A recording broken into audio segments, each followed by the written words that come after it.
The advice and opinions expressed by the host of Autism Live and her guests are meant solely as suggestion and should not be in any way construed as child-specific advice. The Center for Autism and Related Disorders advises working with a board-certified behavior analyst who has experience with autism before starting any intensive behavioral intervention. Any choices you make in determining your child's treatment are completely at your own discretion.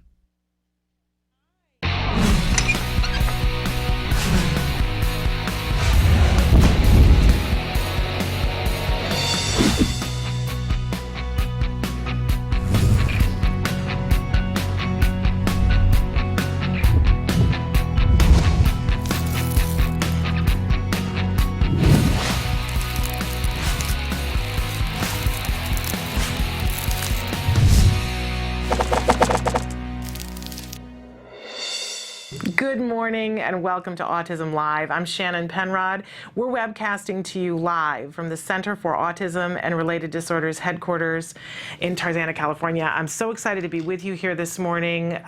We've got some amazing women that are going to be joining us in just a little while here on the program. I talked to you a little bit about them yesterday, and we'll talk more about them before we bring them in. But we are going to be with you live for the next 2 hours talking about autism, topics that have to do with helping us to be more efficient, more effective, working with our children on the autism spectrum to help them to reach their full potential, whatever that is for that individual child. You know that I never like to leave out our young adults and teenagers as well, and I know that a lot of you are starting to join us on a regular basis who are on the autism spectrum, and I so appreciate your voice. Always. I said the other day that whenever I have an opportunity to talk to a teenager or a young adult or an adult on the autism spectrum, I try to remind myself not to be obnoxious, because as a parent, I want to pick your brains. I want to know everything, how the world looks to you and the difficulties that you've faced, because it's such an important topic to me. And as a parent, I want to be as prepared for my child as I possibly can. So I welcome all of you to the program, but in particular also our parents, teachers, and practitioners. We're all here for one reason: to help all the people that we know on the spectrum to achieve what they would like to achieve, their highest potential. And we know that that's something that we can create a great deal of progress around. So we talk about a lot of different topics here. Certainly we talk about ABA, Applied Behavior Analysis, but we talk about this emotional journey and how everyone can best survive the stress and the financial and what we put on the table and how we put it on the table. From end to end, we talk about all those different things. But the heart of this show is meant to be a conversation where you tell us what you need to know and the questions that are burning in your mind. So Emily is going to run through some of the different ways that you can get a hold of us here in the studio to have your voice be heard, to have your questions be heard. I always like to remind you guys, I am not an expert in autism, not an expert in ABA, not an expert in diet, not a nutritionist, not a lawyer, none of those wonderful things, but we bring experts in to talk to you, and when you send us a question, we're happy to forward that on to them. I've been doing a lot of that this week, in fact. You guys have been sending us some great questions. Want to remind you that if you're watching us live, and the only place right now to watch us live is on autism-live.com, there is a feature that you can ask a question live. The box says, if you're watching us there right now, it says Shannon is answering right now. That box is active and open. All you have to do is put your cursor there and type whatever you want. There's no login, there's no sign in, nobody's asking for your credit card, it's all free. You can type whatever you want in there, hit enter, and it magically shows up here on my screen. And there were some last minute questions. One yesterday that I misunderstood. We were talking about games, because we're going to talk more about that today. And somebody had been talking about trouble, and the next comment was good game for building hand strength, question mark. I thought you were saying, isn't trouble a good game for hand strength? Emily said, no, I think they were asking for games for hand strength. And there are so many different things. So I feel bad about not having actually answered that question. So just some of the things that we jotted down yesterday after the program. Play-Doh, great game for hand strength. Bop it. There are lots of different kinds of turning and pulling and grasping. There's that big six that we talk about with hand skills, pulling, grasping. I don't know what all of them are, but a lot of them are involved in those bop it games, and there's a reinforcer because it makes a noise when the kids do it. I am not coordinated, so I'm not good at bop it, but sometimes our kids will enjoy it. It's like a fidget toy too. Also video games and the dreaded DS, it does build some hand skills, especially the thumb thing. I know it's not everybody's thing, but also doing that on a phone, Android or otherwise, and an iPad.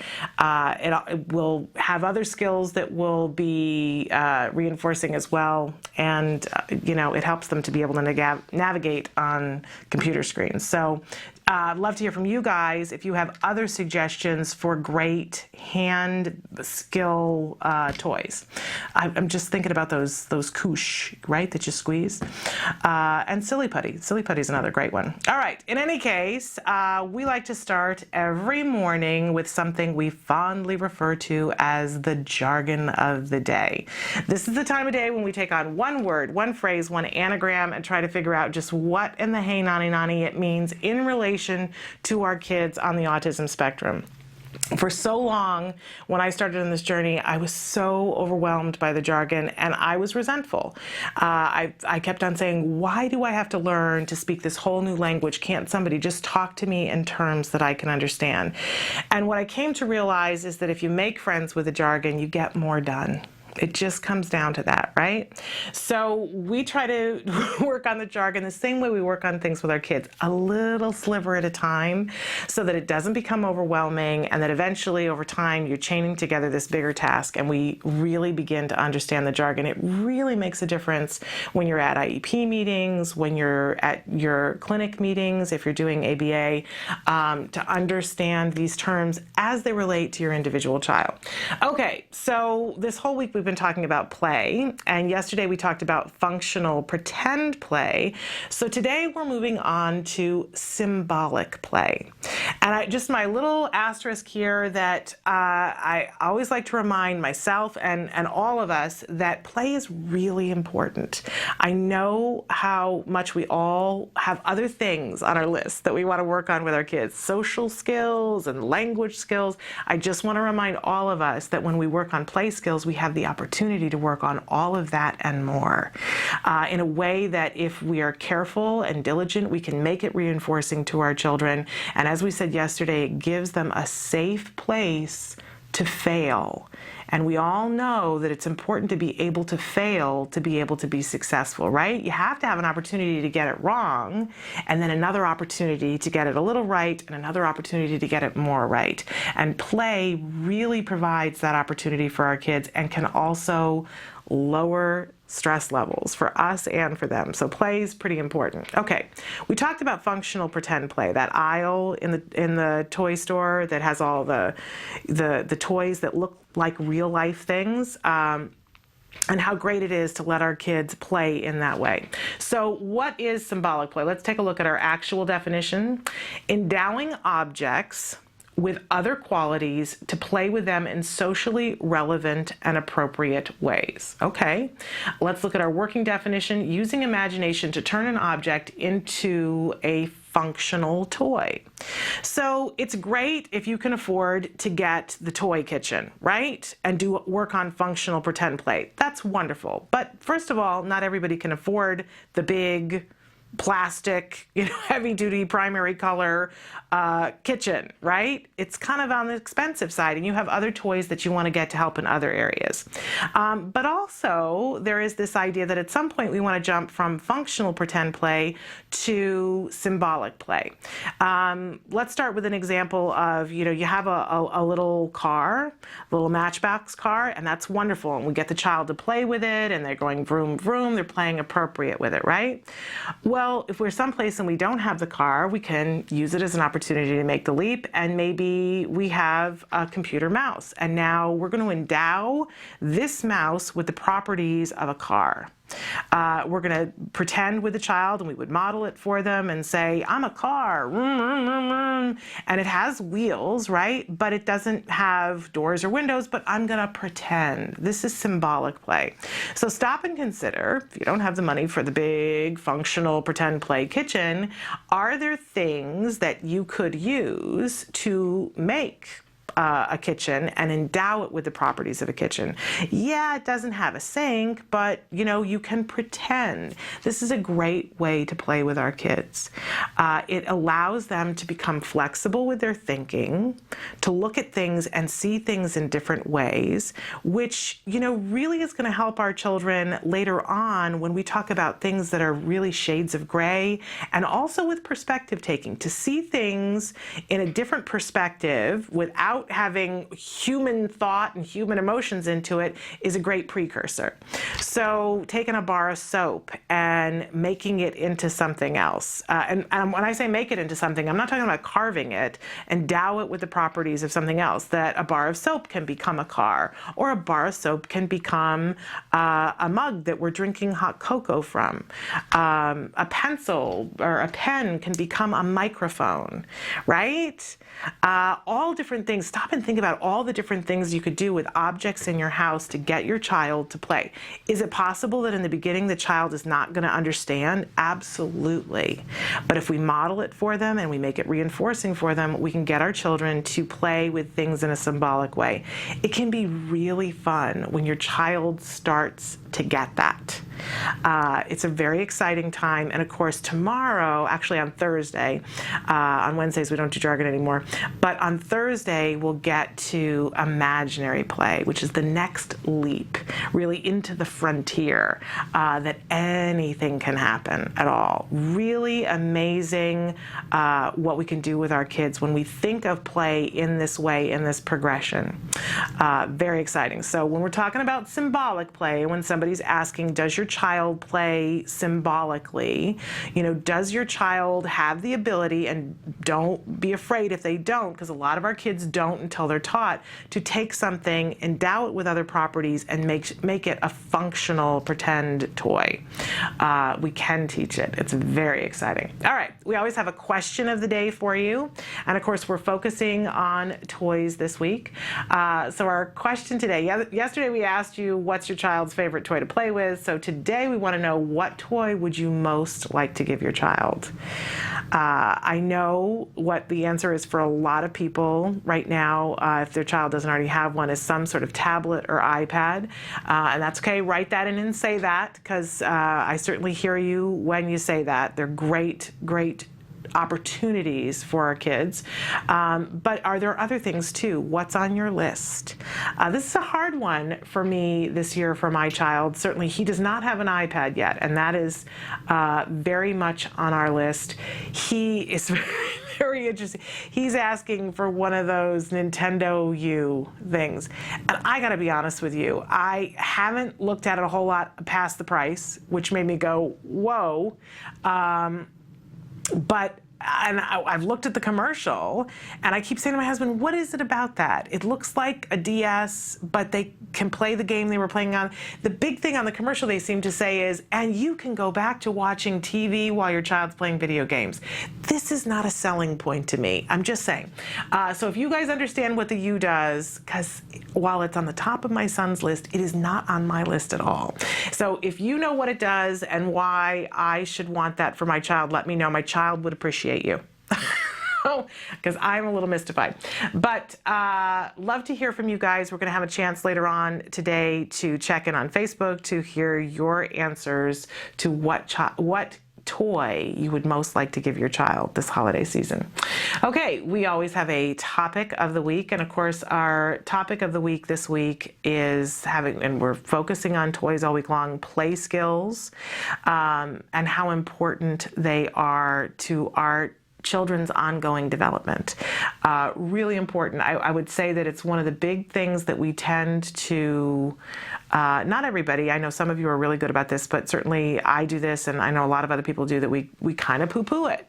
It doesn't seem like it should be high on the priority list, but it is a great opportunity for our kids to work on a wide variety of things if we cultivate the play skills. And of course, all this week, we have been featuring a wonderful, and will continue to feature a wonderful organization. Some of what we're going to be doing today, we have two moms that I have just the highest respect for, that I will refer to as TACA moms. And I mentioned yesterday that both of them have had a huge impact on how autism progressed in my household. I'm always saying to you guys how important it is to have a local support group and to have a global support group, so that you have a group of people that you can go to and say, I need to take my child to a dentist and I don't know who to take them to. And I had a problem getting a haircut. What do I do? This is what they said at my IEP. Has anybody dealt with this professional before? Because she seemed to have a stick somewhere. And is this how and who she is? You need to be able to ask a group of people safely, what do you know about this? I don't want to have to reinvent the wheel. And so the two women that I'm going to have joining us this morning are the women who moderate my local support group through TACA. And I can't even tell you what I have learned from these women and from this support group. TACA is an amazing organization. We talked about them yesterday. We're going to talk with both of these ladies about their journey and what TACA has meant to them. So that's going to be coming up after the first break here. We do have a toy of the day for you, trying to do a toy of the day at least this week, maybe for the next couple of weeks. And later on, we have a social skills tip for you, and we have a lot more to talk about today.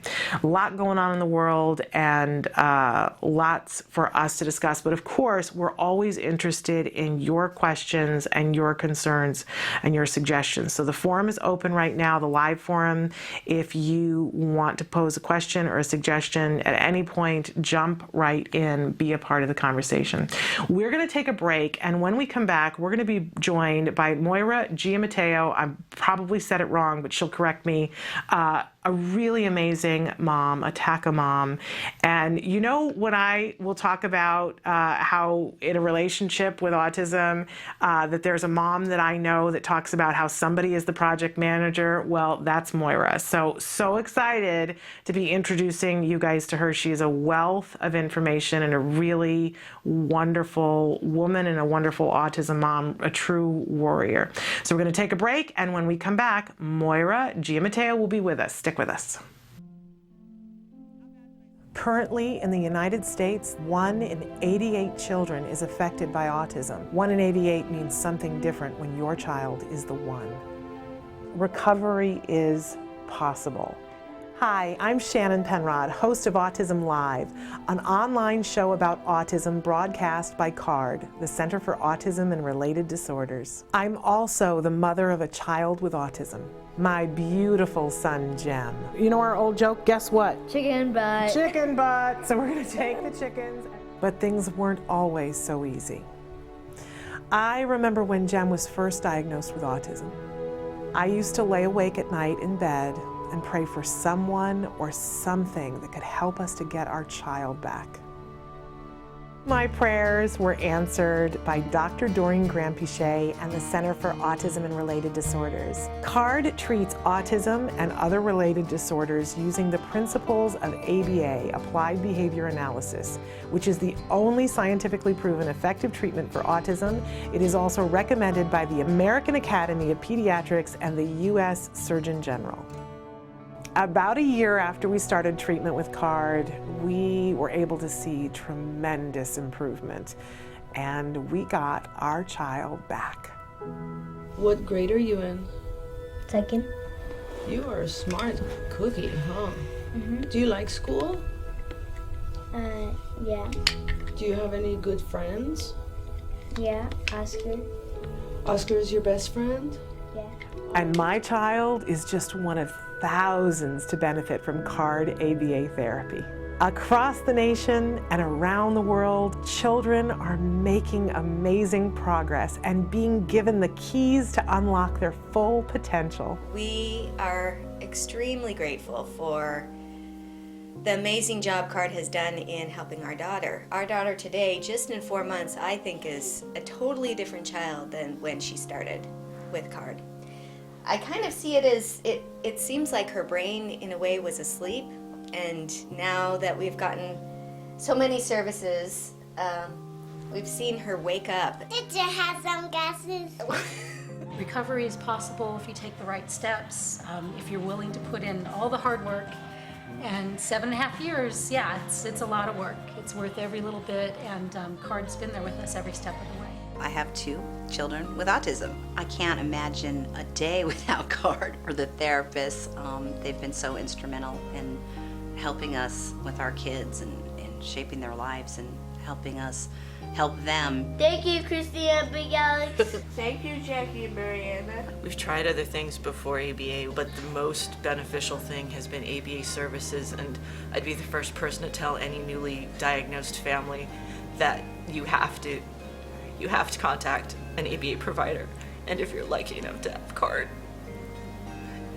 you're very blessed. Recovery from autism is absolutely a possibility. We've been recovering children for over 20 years. It's just a matter of identifying the child's medical needs, understanding the child's sensory issues, and then teaching the child all of the skills they need in order to function normally. We know there's hope for autism. Autism is treatable and recovery from autism is possible.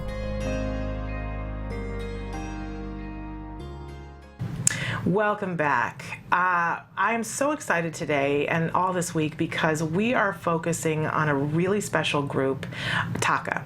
And you guys have heard me talk about this organization before, and of course we've had its founder, Lisa Ackerman, on the show before, and she's going to be back with us on Thursday. But I've asked today for 2 very special TACA moms to join us. They're special to me, and I know they'll be special to you after you hear them talk. Joining us right now is Moira Giammatteo, and I just want to thank you, first of all, for being here, and second of all, for all the things that you have done. You've been a huge influence on me, and I'm going to get all emotional. And made a huge difference for me on this journey. And I talk about TACA quite a bit on this show because I want people to know more about it and what a great organization it is. Tell us a little bit in your own words about what TACA is for you and how you got involved. Well, you know, it goes all the way back to the very beginning. My son was diagnosed in 1999, and first thing I did was type autism into the Google and started reading, and everything I read was extremely depressing and horrifying, and I thought, oh my God, how is this 2.5-year-old going to navigate the world? How am I going to learn how to help him? And through all of it, I stumbled upon a description of somebody who had changed their child's diet, and that child sounded like my child, drinking tons of milk, eating nothing but crackers and cheese, and lots of allergies and eczema, and I thought, maybe this is something I can do. And through that, I joined a Yahoo group, GFCF Kids, gluten-free, casein-free is what that stands for, and we were all parents that were trying this diet and sharing information, like, because back 12 years ago, there wasn't the gluten-free aisle in the supermarket. Yeah, no kidding. It took me, the first time I went to the supermarket with my husband, it took us 2 hours. We're just reading all the labels. We had somebody babysit our kids. We were just so overwhelmed. And these other parents became my lifeline because they were sharing information with me. And through that, Lisa Ackerman posted, I'm going to have a meeting in my living room, and she posts her address on the internet. And my husband and I were like, you know, let's go. These are people that are doing what we're doing. And at the time, we had actually been in something that was really helpful, which was almost like a grief counseling, if you will. And it was very good and very helpful. But after a while, we were both like, I don't want to go and sit and cry anymore. I want to find out what I need to do. Yeah. And when we drove all the way down to Orange County to Lisa's living room, I walked in the door and she hugged me, and I thought, oh, she must think I'm somebody she knows, you know? Like, wow. But then I realized that's just who she is. Yeah. And I realized that we were kind of comrades in arms. We were people that were on the same journey. And from that, and we went to the first gathering that became TACA eventually, Talk About Curing Autism, and that was 12 years ago. And the thrill of connecting with other families who understood what you were talking about and who could give you valuable information, it was profoundly affecting, because it made, and that drive home, my husband said, this is what I want to do. I want to spend my time with people like this, people that are going to tell me, here's something you can do, here's something you can affect, here's change for you, an improvement for your child, or whatever. And that was just a complete turnaround for us, you know. And I think it is for a lot of people. But I didn't realize that you were one of the people in the first living room. So that's so exciting. And it's gotten significantly bigger since then. Yes. It's not in somebody's living room anymore. No. It's really, all across the United States, and you guys have started to go a little bit global, I think, haven't you? You've got some people who will write in from time to time. We do. We have people that utilize our website from all over the world, and right now, in terms of chapters and mentoring and things like that, we on scholarships, we keep that to the United States, because we're working our way. I mean, going national was a big leap for us, and there was a need, and it was fantastic, but boy, what a roller coaster ride. Oh, I'm sure. Yeah, and we now are focusing on just strengthening that, and I know we get a lot of people from Canada and Mexico and all over the place that are like, oh, can we open a TACA chapter? And we're like, wait, slow down. We're still trying to manage what we have, but the information on the website is there. It's free. It's available. We want any family anywhere in the world to have that access. Absolutely. And we talked about that website yesterday, but we should mention it again, www.tacanow, so tacanow.org. .org, that's it. Great website. And I gave a little tutorial yesterday on some of the places that I like to go on the website and recommend. But, if there was one place on the website that you tend to people say, because it's a huge website with lots of information. It is. And you could really spend a great deal of time on there, and I encourage people to. Yes. But is there some place in particular on the website that you... Yes, there is actually. My favorite thing to send people to, and when I even have the link copied so I can just email it to people, is the Autism on a Budget series. Ooh, that series of articles is fantastic, and they all kind of link to other resources, so it's a great way to start, because a lot of people are like, what? How am I going to pay for this? Exactly. What do I do? And basically, we have all these who pays for what, like with the educational supports that you're supposed to be getting, and all these different therapies, and then also with this biomedical angle, like how do I get a doctor covered under my insurance? And you can't. It's difficult, but there are some things you can get covered under your insurance to help, reduce the overall cost. Sure. And that is great. And then also the gluten-free, casein-free, soy-free diet on a budget. And then we also have an article about doing the diet on food stamps, because that was a question we kept getting.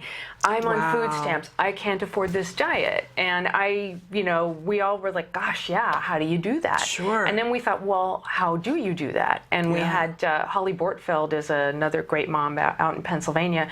She put together a recipe collection for 30 days, 3 meals a day, family of 4, and gluten-free, casein-free, soy-free. And it ended up being, it's not organic, which would have, I think, blown the budget, but at least it meets those criteria, and it was $320. Wow. Of course, it requires a lot of cooking. Yeah, sure. From scratch. Right. So it's labor intensive in that sense, but it just makes families recognize it can be done. Right. And I even tell families that, that are not on food stamps, add one of those recipes into your repertoire, and it'll cut your food bill, because there's just cheaper ways to do things. And that was the thing and sharing that information makes it a little less overwhelming, hopefully. Yes, absolutely. Well, I'm excited to look at that, because somebody was talking to me about my food budget the other day, and they didn't believe me. Yeah. And I said, oh, come shopping with me. Come shopping with me, and I'll show you what we buy and how expensive it is. And there's money to be spent on so many other things. So if there's a place that we can save money, really important. Right.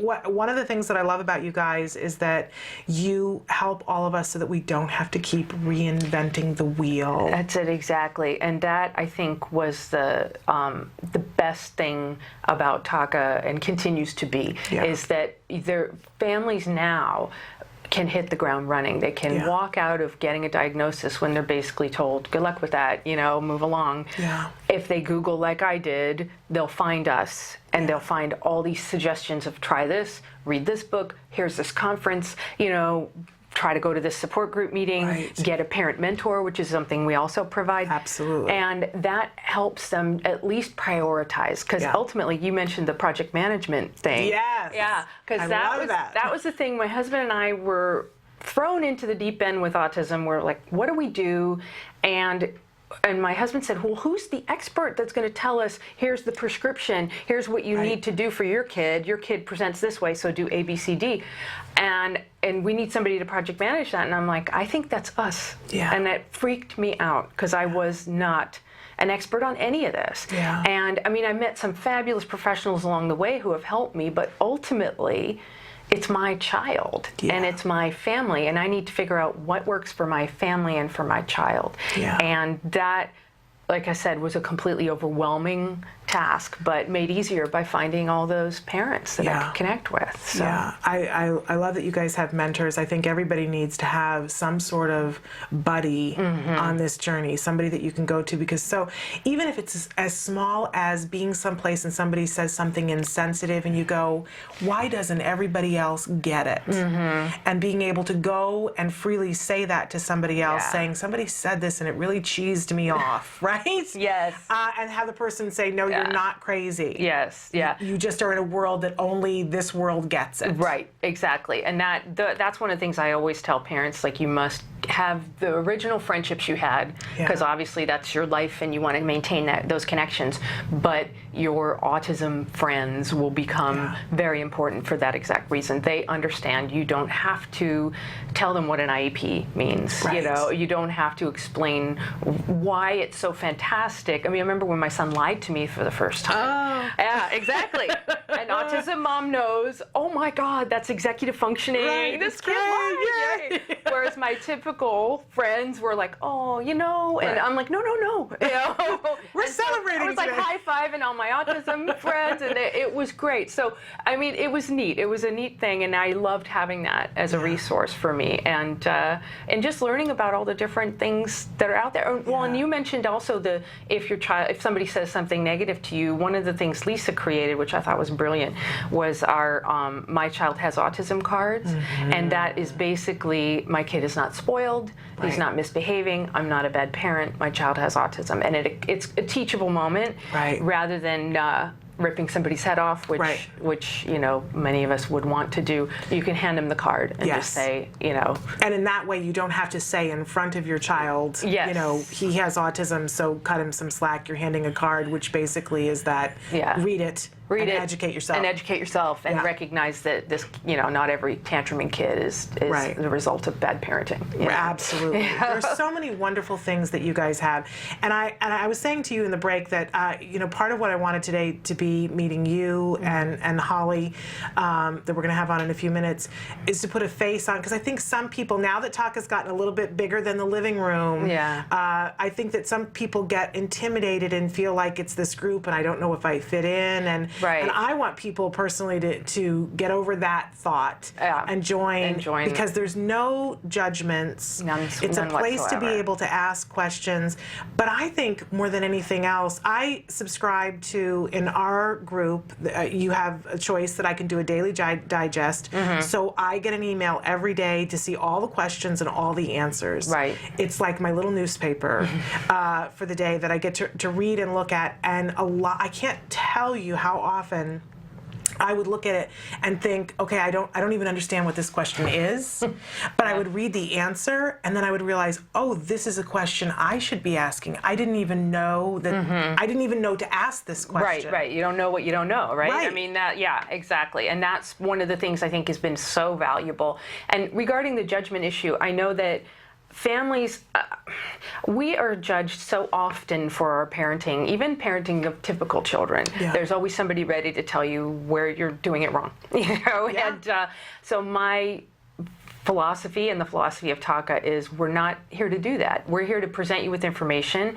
And honestly, I don't know your kid. I don't know your family. I don't know what to tell you what to do. All I can do is say, here's what I've done, and here's what helped my family. Maybe you want to read about it. Or if you want to embark, like, for example, on the diet, I'll help you do that. I'll help you figure that out. If you don't, I'm not going to judge you for that. Right. It's not my business. And, you know? and every kid is different, and everybody's circumstances are different, and what everybody can handle is different. Exactly. And I always say, like, look, if you at some point want to look into this diet later, come back to me. I'll be here. Right. Because I don't want them to think, oh, you know, she's going to judge me because I didn't try it. It's like, no, that's not what it's about. I don't have time for that. Exactly. Like, we don't have time for that. We all have to pull together. And I want that kind of unity for us parents. Like I said, we tend to get beaten up right and left. There's plenty of people waiting in line to tell us where we're doing it wrong. We don't need to be another one. You know? Absolutely.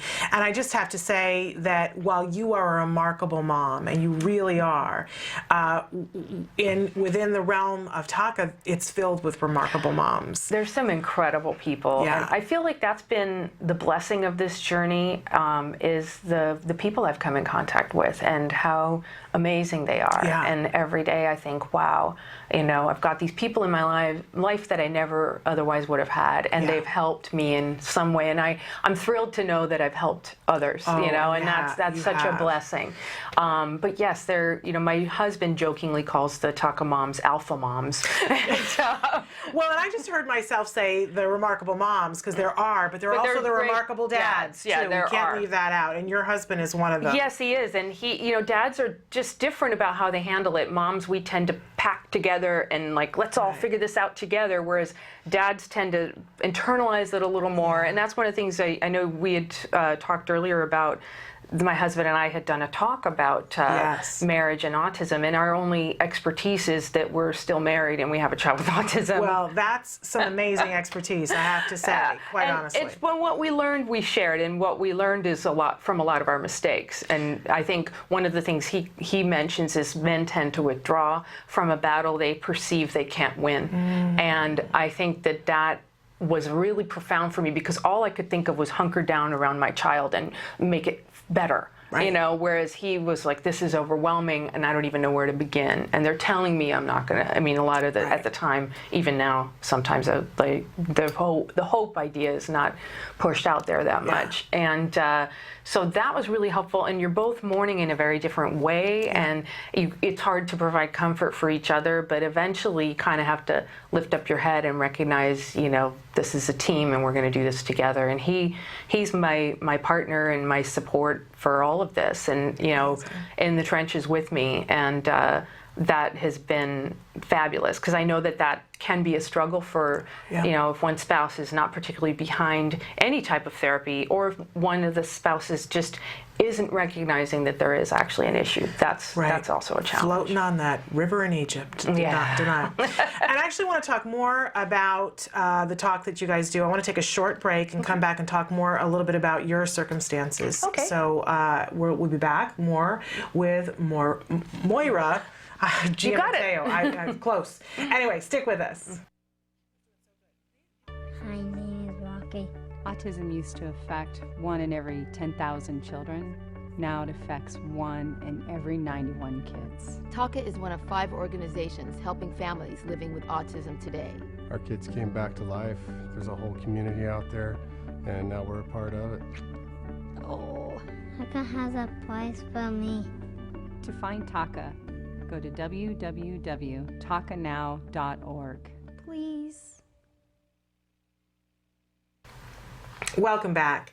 We're here with a very special guest, Moira Giammatteo, TACA mom, but an autism mom, you know, of course. And I wanted for our viewers to hear a little bit more about your story. You talked a little bit about it. What year was it that your son was diagnosed with autism? It was, actually, we're coming up on an anniversary. It was December 14th, 1999. Wow. So it was, and I was actually pregnant with my second child. And so I was about 4 or 5 months pregnant with my daughter. And it blindsided us, really. I mean, we really didn't I thought perhaps there was a speech delay, but that was really it. And we were blessed to have a great preschool who gently pushed us towards the regional center, which helps with children with disabilities and does the evaluation process. And but I was completely blindsided when How old was he? He was 2 years, 8 months. Okay. And he had been developing normally and then sort of lost skills, lost language, started to sort of retreat into his own little world. And I felt there was something up, and I mentioned it to the pediatrician, and she told me, oh, you're pressuring him to talk. Stop pressuring him. You know, boys develop slower. Don't compare him to girls. Da da da da da. You know, because I had a friend with a daughter the same age, and it's like, oh, don't compare him to a girl. Boys develop language later, and blah blah blah. Can I ask you, is that still your pediatrician? No. I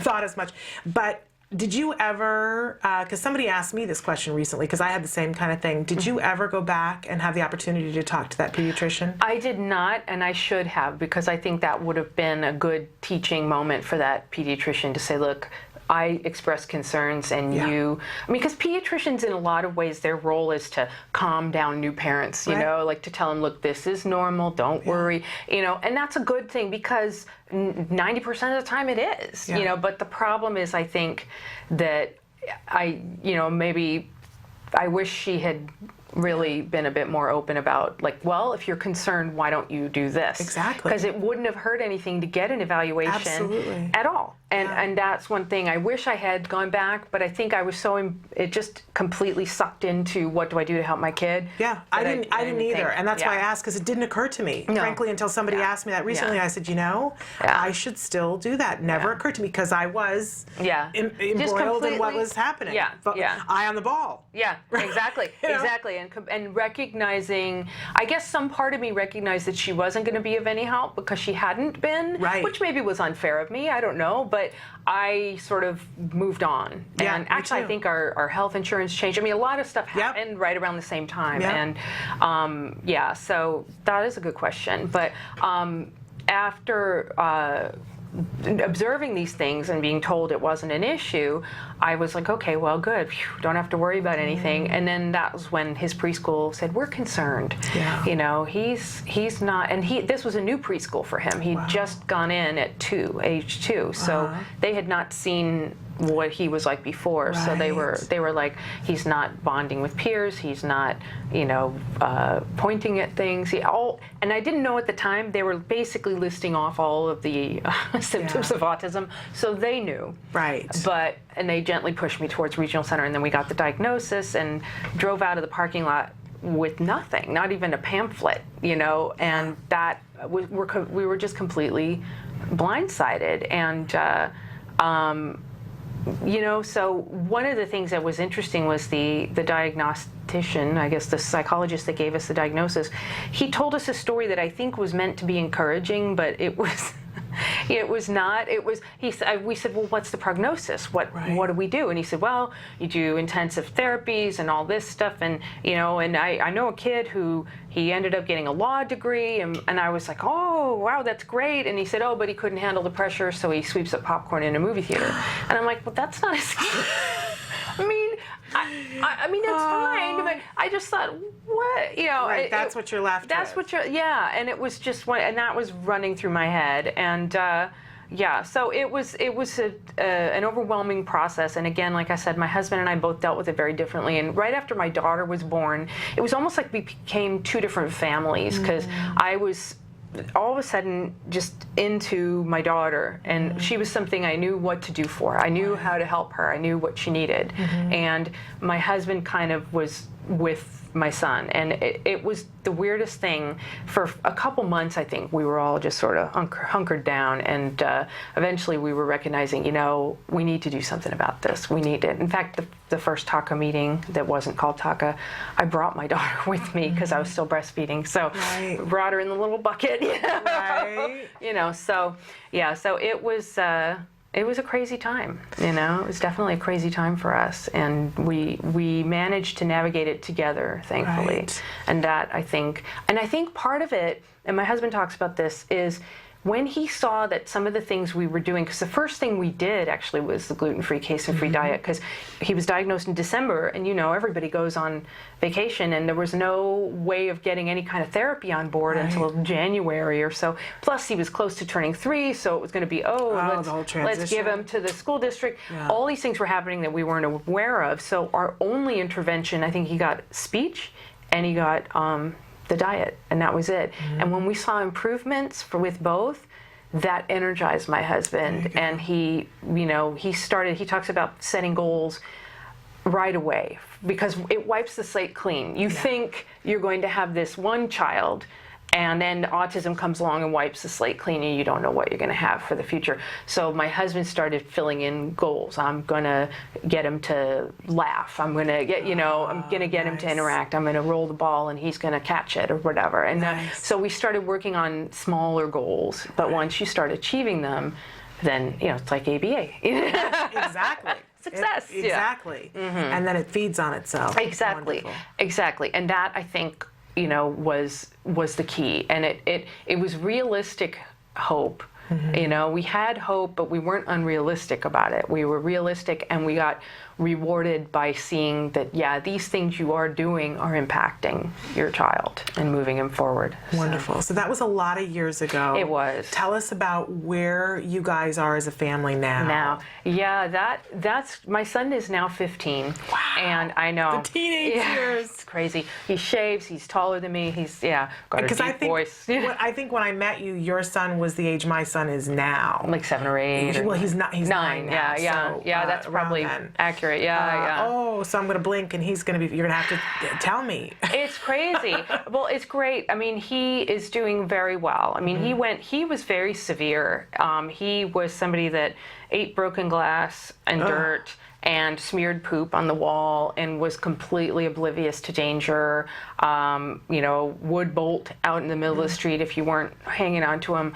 To a kid now who tells me how he wants to be a zookeeper when he grows up, and what movies are coming out and we might want to go see. Like, we just saw Life of Pi, and he wanted, because anything with animals, he's there. And he still has his challenges. We still struggle with certain things academically, but he's a happy kid, and he has friends. He has friends that call him and friends that he can call. We arrange to get together, and those are things I wasn't sure were going to happen. So every day he's shown me, and one of the things too with language, because he was nonverbal, and it took us forever to get language out. And I remember hitting a wall at about his age 5 or so, because I thought, I'm going to come in here, I'm going to do this all, and I'm going to write a book, and it's going to be like all about how my kid, came out of this. And that was not my path. And I remember hitting the wall when he was in kindergarten, 1st grade. I was like, why am I not done with this? And that was the realization of,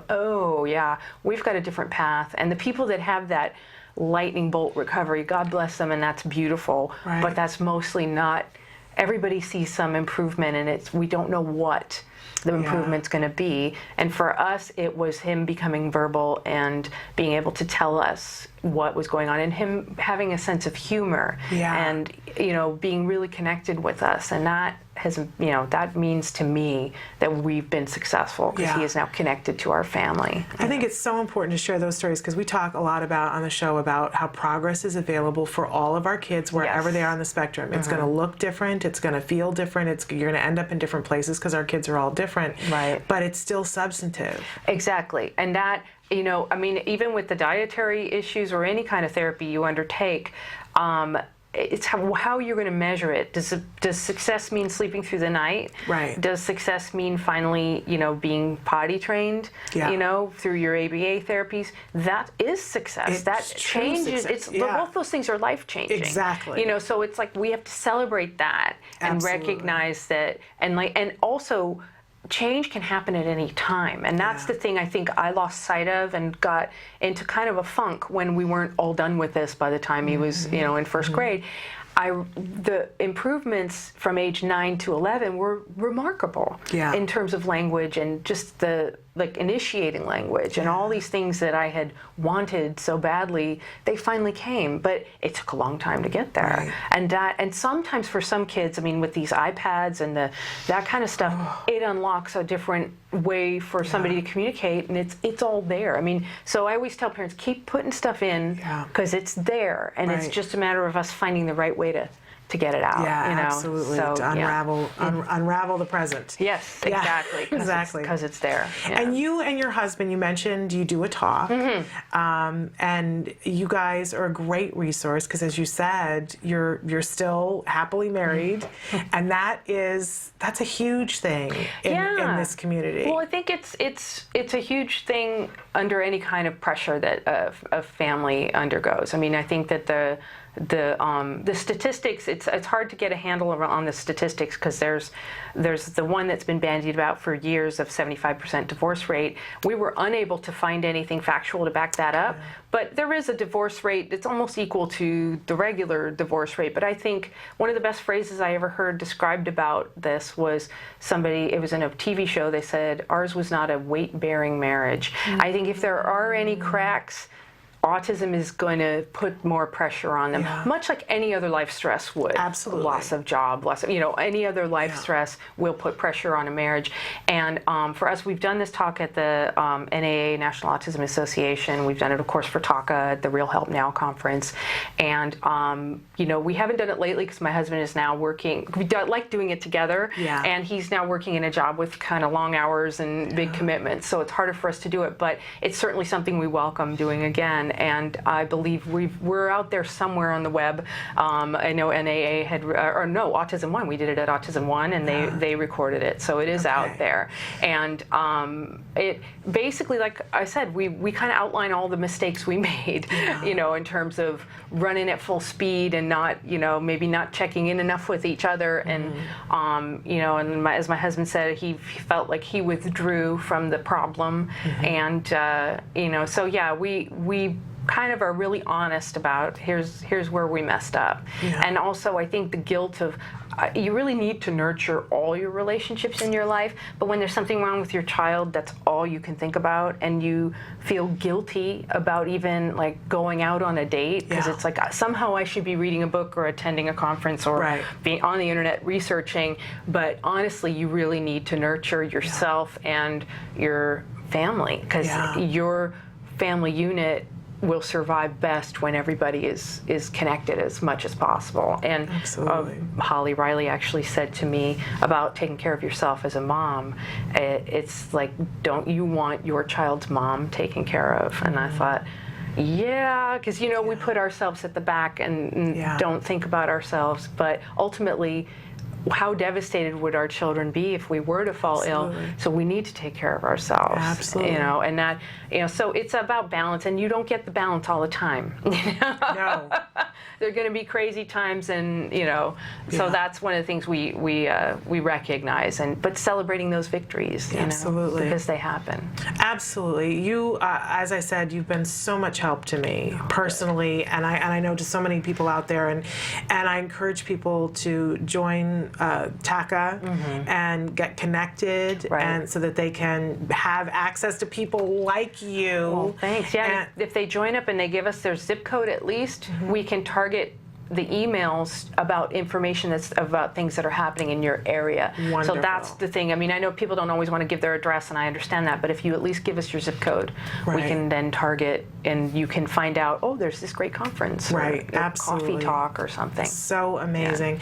And if somebody would be interested in having you and your husband come and speak, where would they go to find out information about that? You can reach me through the website, the TACA website. Moira@tacanow.org is my email. But there's also click-throughs to reach me on the website, and I'm happy to figure it out. If it's something that can work for all of us, I'd love to do it, because I think it's helpful for families to hear you're not the only one that has these crazy moments. Yeah, and I think it's great for both people in the couple. It's great for the moms because you connect, but for the dads to be able to hear, and just you saying, I'm sure you've said that to me before, but I don't think I heard it before. The idea that if it doesn't look like a battle is winnable, that men retreat. That just really, wow. Yeah, that my husband, actually I think it was my father that said that to my husband when he was talking about creating this talk, and my dad said that, men don't like to lose, and I thought, wow, yeah, and I think a lot of times autism is presented as unmovable, right? And even now, which amazes me. It does me too. It disheartens me, but gives me something to push against. Exactly. And I do like something to push against. But I thank you so much for being here. We're going to let you go, and we're going to bring Holly Riley in so that everybody gets an opportunity to meet her as well. But you're an amazing person, and I thank you so much personally. Oh, thank you. Thank you. So stick with us. We're going to be back with Holly Riley, another TACA mom, after these messages. Hey, Zach Riley. Hi. Hi. Can you wave? You're waving. Hi. Hi. Good job. What is this? Is it a toy? Toy. Toy. Good talking. Wow. Should we open? Horse. It is a horse. Do you want to open it? Horse. Yeah, it is a horse. Do you want to open? Open. Wow. So you have 1, 2. You have 2 pieces. Do you want more? Okay, here. You want another horse? I have another horse for you. The coat is a horse. Here you go. You say, I want more. Yeah, more. Now that Jack Riley is talking, Jessica is trying to build his vocabulary by having him say short phrases instead of one-word demands. Say, I want more. Boo. Say, I want. Boo. Say, want more. Boo. Good trying. All done, or you want more? Boo. More. Okay. Okay. All right. Should we put it away? No. No. You want more? More. Okay. He has mastered the use of that word. Yeah. I swear, like today he's like a different kid, and I saw him just Tuesday. That's amazing. We went to a restaurant last night. He ate his own food, but he fed himself in the restaurant. Good. What did you bring your own food? Yeah, we bring our own food for him. He did great. Will he try any of the foods that you have? Well, we have to be careful because of the gluten and casein thing. So we don't let him actually if it's a normal restaurant. Okay. Although the place we went has gluten-free pizza. Oh, that's pretty cool. So we're gonna try that next time maybe. It's really good. Because as soon as you guys have him tested and everything, maybe we might want to try new foods with him. Okay. Introduce him to new foods. That would be good. Okay. Okay, all right, 1 minute's up. All done. We can play with it later, okay? Clean up. Clean up. Oh, good listening. Thanks. Is this your baby sister? Hopefully. Yes. It's a girl? Sister. I knew it. I knew it. I was telling him. Jack, can you say sister? Can you say sister? Sister. I knew it. I was telling Cheryl too. I was like, I know it's a girl. I have this feeling it's a girl. Yeah. She's like, that's what we hope, but it's probably going to be a boy. No, I said it was a girl. Oh. God has a sense of humor. Oh. How cute. This is the newest edition? Yeah, is it upside down? I cannot tell. I think that's her head. Yeah, she's right? Almost 18 weeks. Oh. Baby sister's coming. I think he's gonna be like me.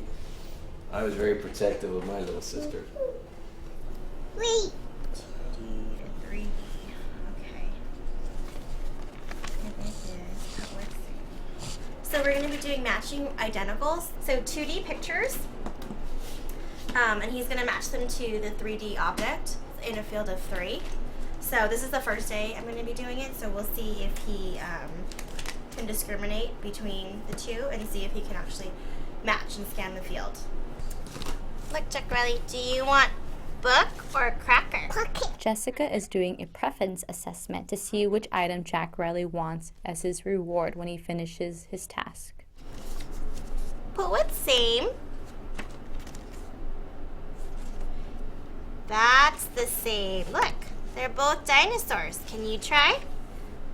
Put what's same. Right now, Jessica is prompting Jack Riley what to do since this is new for him. Once he understands what is being asked of him, Jessica's prompting will fade away. That's the same. Jack Riley, try. Put what's same. What's same? Right here. This is the same. That's the same. Jack Riley, try. Put what's same. The same. That's the same. You try. Put what's same. The same. No. Right here. Match it to the dinosaur. Yeah, like that. That's the same. There we goes. Yeah. Can you do Jack Riley? Okay, try again.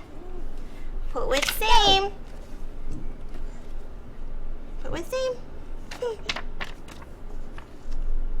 Yeah, that's the same. There we goes. There you go.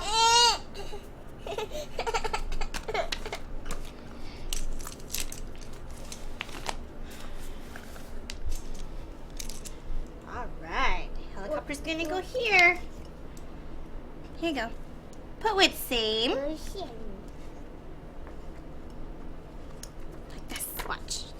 This is same. You try. Put with same. Yeah, that's right. They're the same. Good job. Here you go.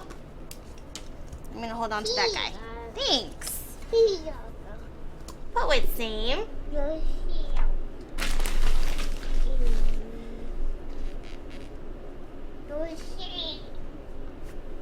This is the same. You try. Put with same.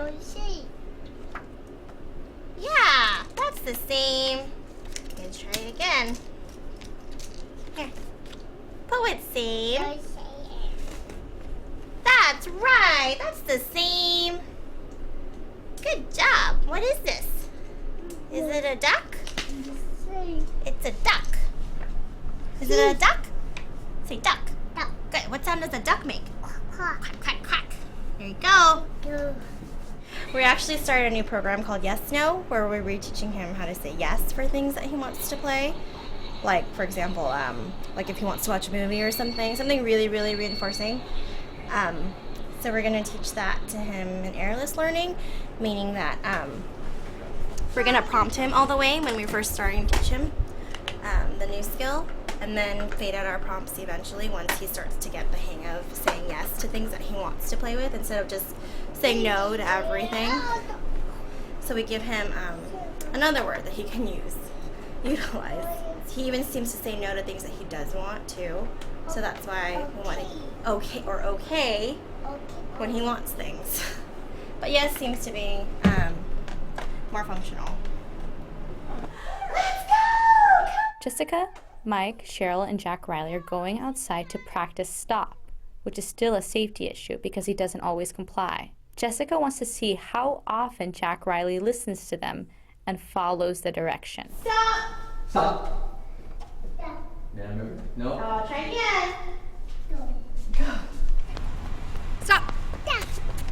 Yay! For now, pausing for a moment is verbally rewarded since he is complying. With practice, the duration in which he pauses will become longer. Stop! That's not a stop. Try again. Try again. Try again, honey. Try again.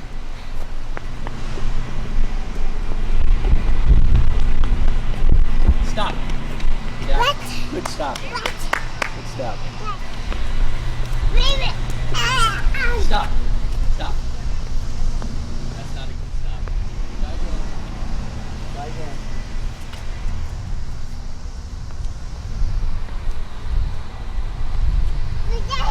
Okay, stop. Good. Stop him. This is how we get him back to the house when he's lollygagging. Yeah, he's usually happy on. He wasn't in the mood to play anymore, so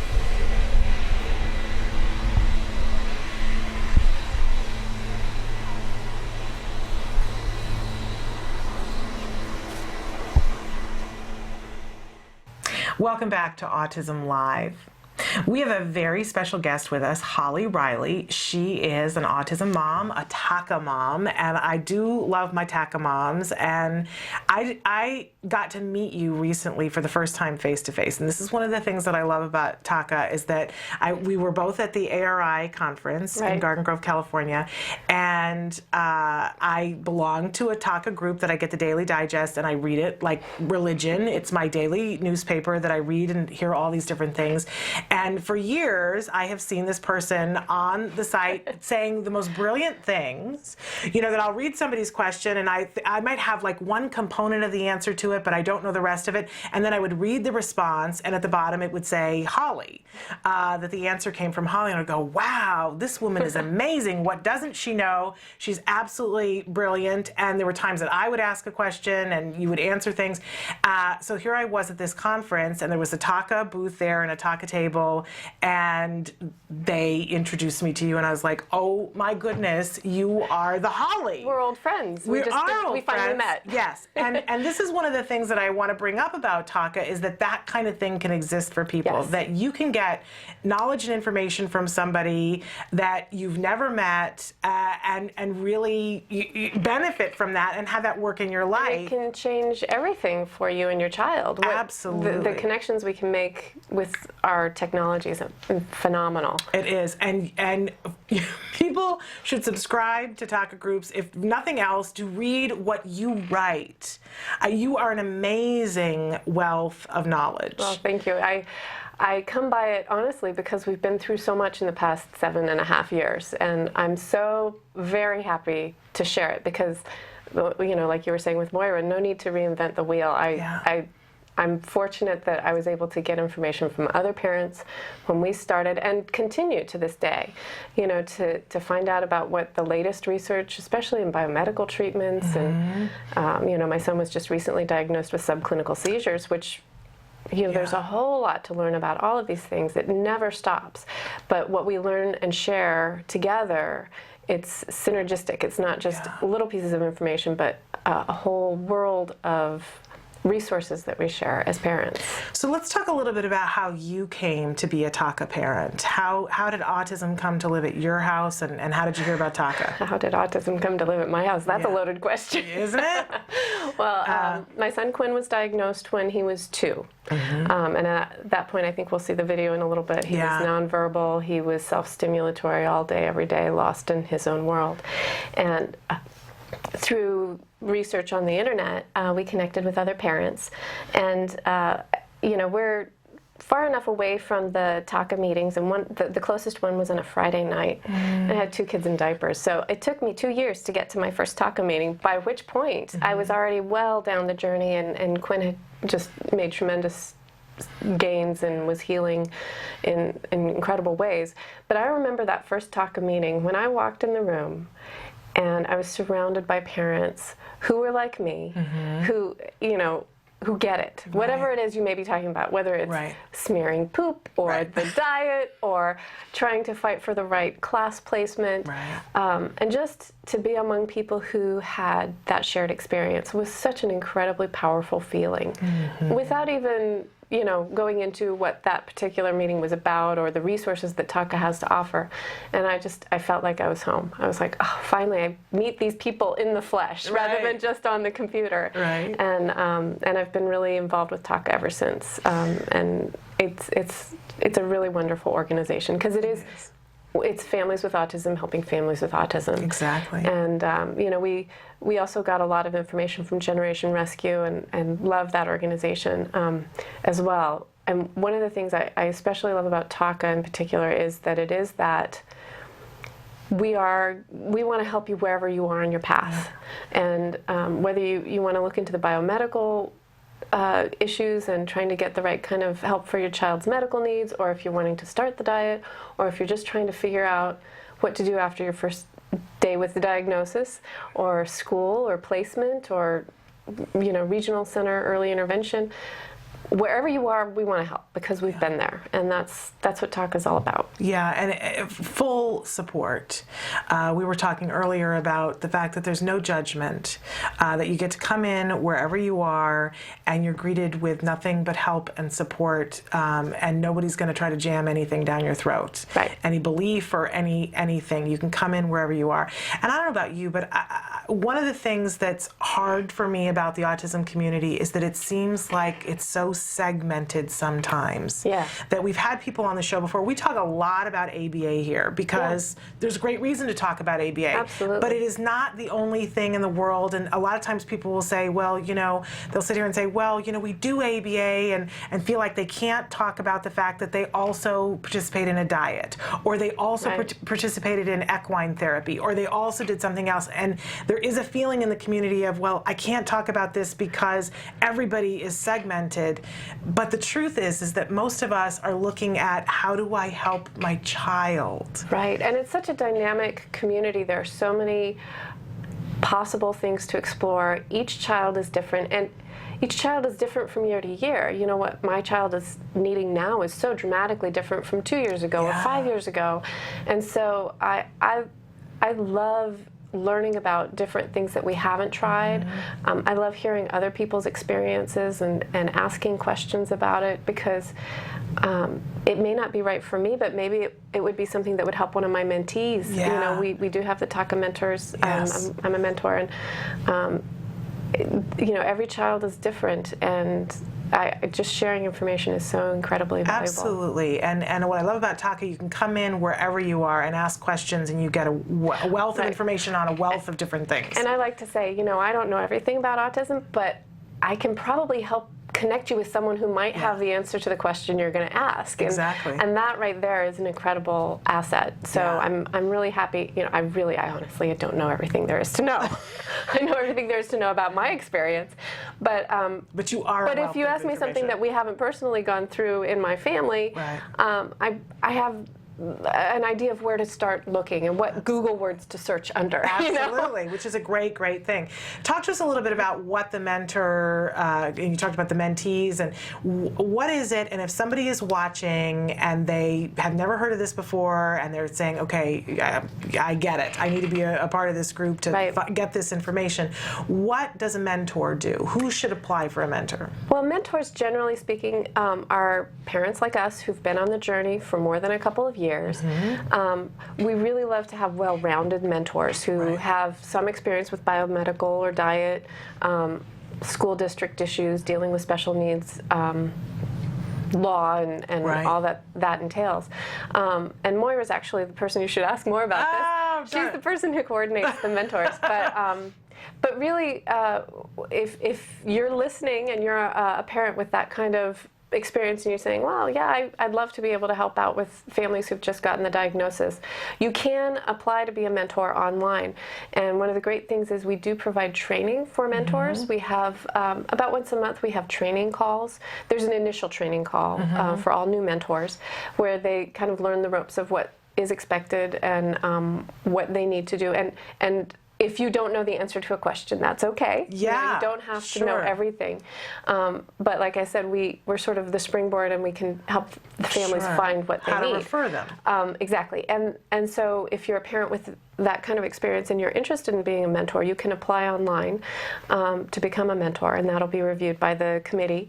And then if you're a parent who, even if you've just gotten the diagnosis or you've had the diagnosis for 10 years and you're saying, I don't know, maybe this diet's worth trying, or we finally found the funds to go to a specialist and we want to work with a doctor, but I don't know where to begin. You could have a 30-year-old and you're starting this new path in the journey. You can apply for a mentor to support you through whatever it is you're dealing with. Absolutely. And in the mentor application, which is available on the website, you can specify what your needs are. And Moira really tries to connect people who are in the same region, particularly when it comes to dealing with school district issues and placement, that sort of thing. We don't have enough mentors, especially in Southern California. There's such a great need in this area because this is where we're based. So sometimes she'll connect families. If you're looking to start the diet, maybe you might be connected with someone in another area. But she really does try to match geographically as well. And is there a cost for somebody if you get a mentor? Absolutely free. No cost. So so often I think when parents start on this journey, they think, well, I don't know where to go, I don't know what to do, and why isn't there someone to help me? And I really feel like you guys answer all that. That's really it's a place to go. Huge part of the TACA mission is to support families. Yeah. And I'll say most mentor communication and mentee communication happens through email. Yeah. There's some mentors prefer phone calls, and that's perfectly fine. A good friend of mine actually goes to people's houses and helps out with looking at food labels, if if that's what you need. But it doesn't have to be that extensive, and most of our communication does happen with email. And what's great about that is that we can put in that email the link to the web page. Right. Autism on a Budget. Right. So all you have to do is click and read. You don't even have to go search the website for it. That's great. So, saving time and money and efficiency energy. Yeah. is everything. It's really great, and that's available to all of you. Yes. So I want to mention again the website to go to start everything, www.tacanow.org. And there is a search box. So it is a huge website, incredible wealth of information. You could just go to that search box and say, mentor. There you go. And it should help you find it. Now, you mentioned before your son Quinn, and that recently you took part in a study. Yes. So tell us a little bit about what the study was and why you decided to join it, and what happened as a result of that study. Well, I heard about this study when Quinn was maybe 6.5, and I found out about it through the Autism Research Institute. I believe it was in their newsletter. It's a study through the National Institutes of Health, and they are looking at children like Quinn who have recovered or nearly recovered from autism. So then there's a big question. Has he recovered? Gosh, she's darn close. I don't know. What are the qualifications? And it's a very rigorous study. They required 3 different professional diagnoses for him to be included in the study. What they wanted to do was establish that the children in this study absolutely positively, without any doubt, had autism. They fully met the criteria. Right. And that when they participated in the second part, the research part, that they do not now qualify for the diagnosis. What happened in between is what they're looking at, and I'm really very hopeful that this study is going to be the beginning of that, looking at children who have gotten better and asking the important question of how and why, and how can we take that information and help other families. Right. And just to back up for just a second, because there are a lot of people who are watching that the word recovery seems like some mythical thing far, far away that they've heard about, but a lot of people have a visceral reaction and think, okay, that's not the truth, that's some snake oil, or, we hear a lot of people say, well, those kids didn't really have it, or, every excuse under the book, but it's not a myth. It is not. You live with this in your home. Well, and I have to say, accepting his recovery is in many ways more difficult than accepting the initial diagnosis, because we're not done.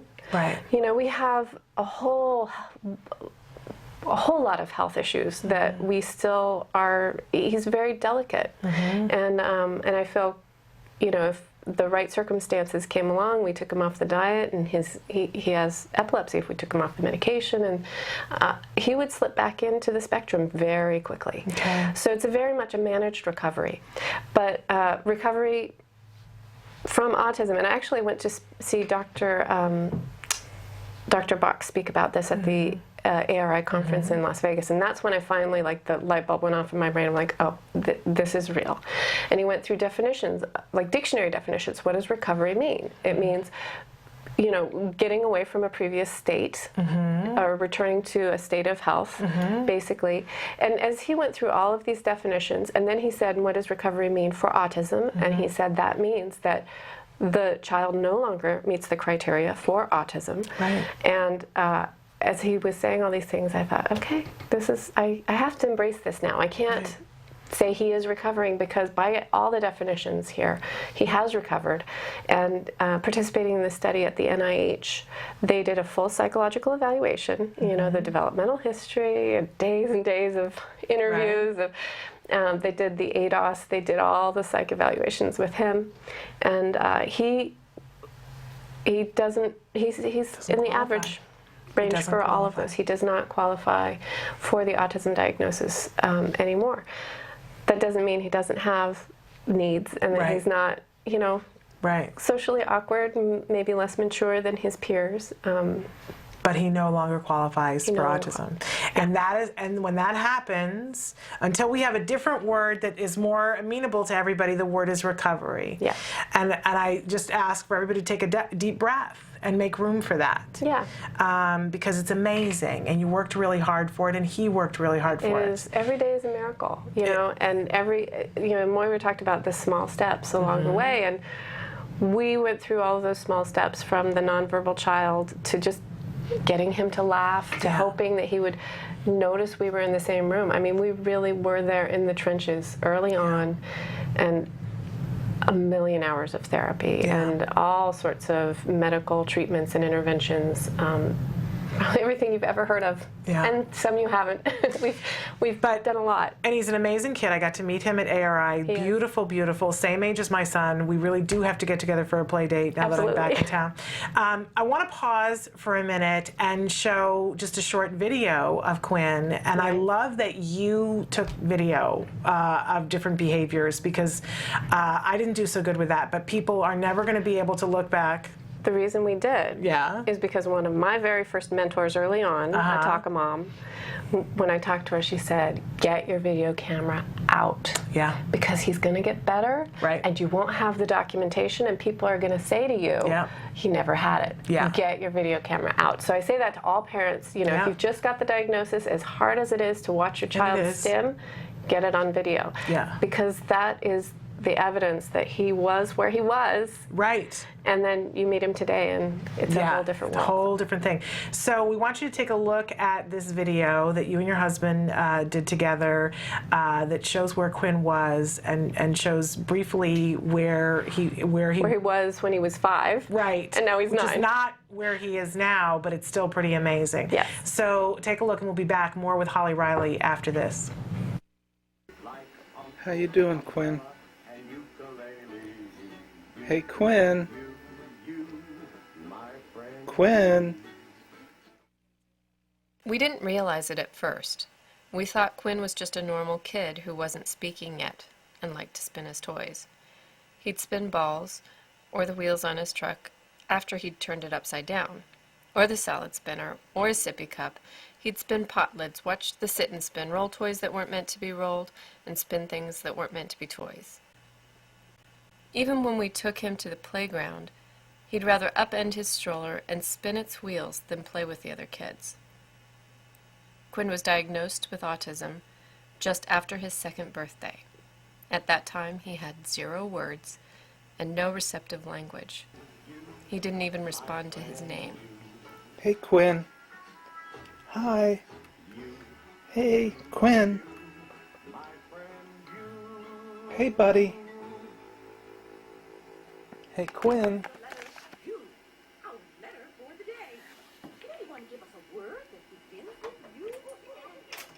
Hey, guy. Hi. Hi.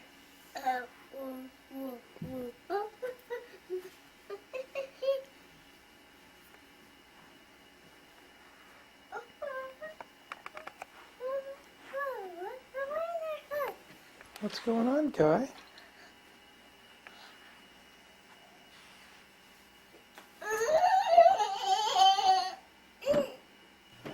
Like him, we felt backed into a corner.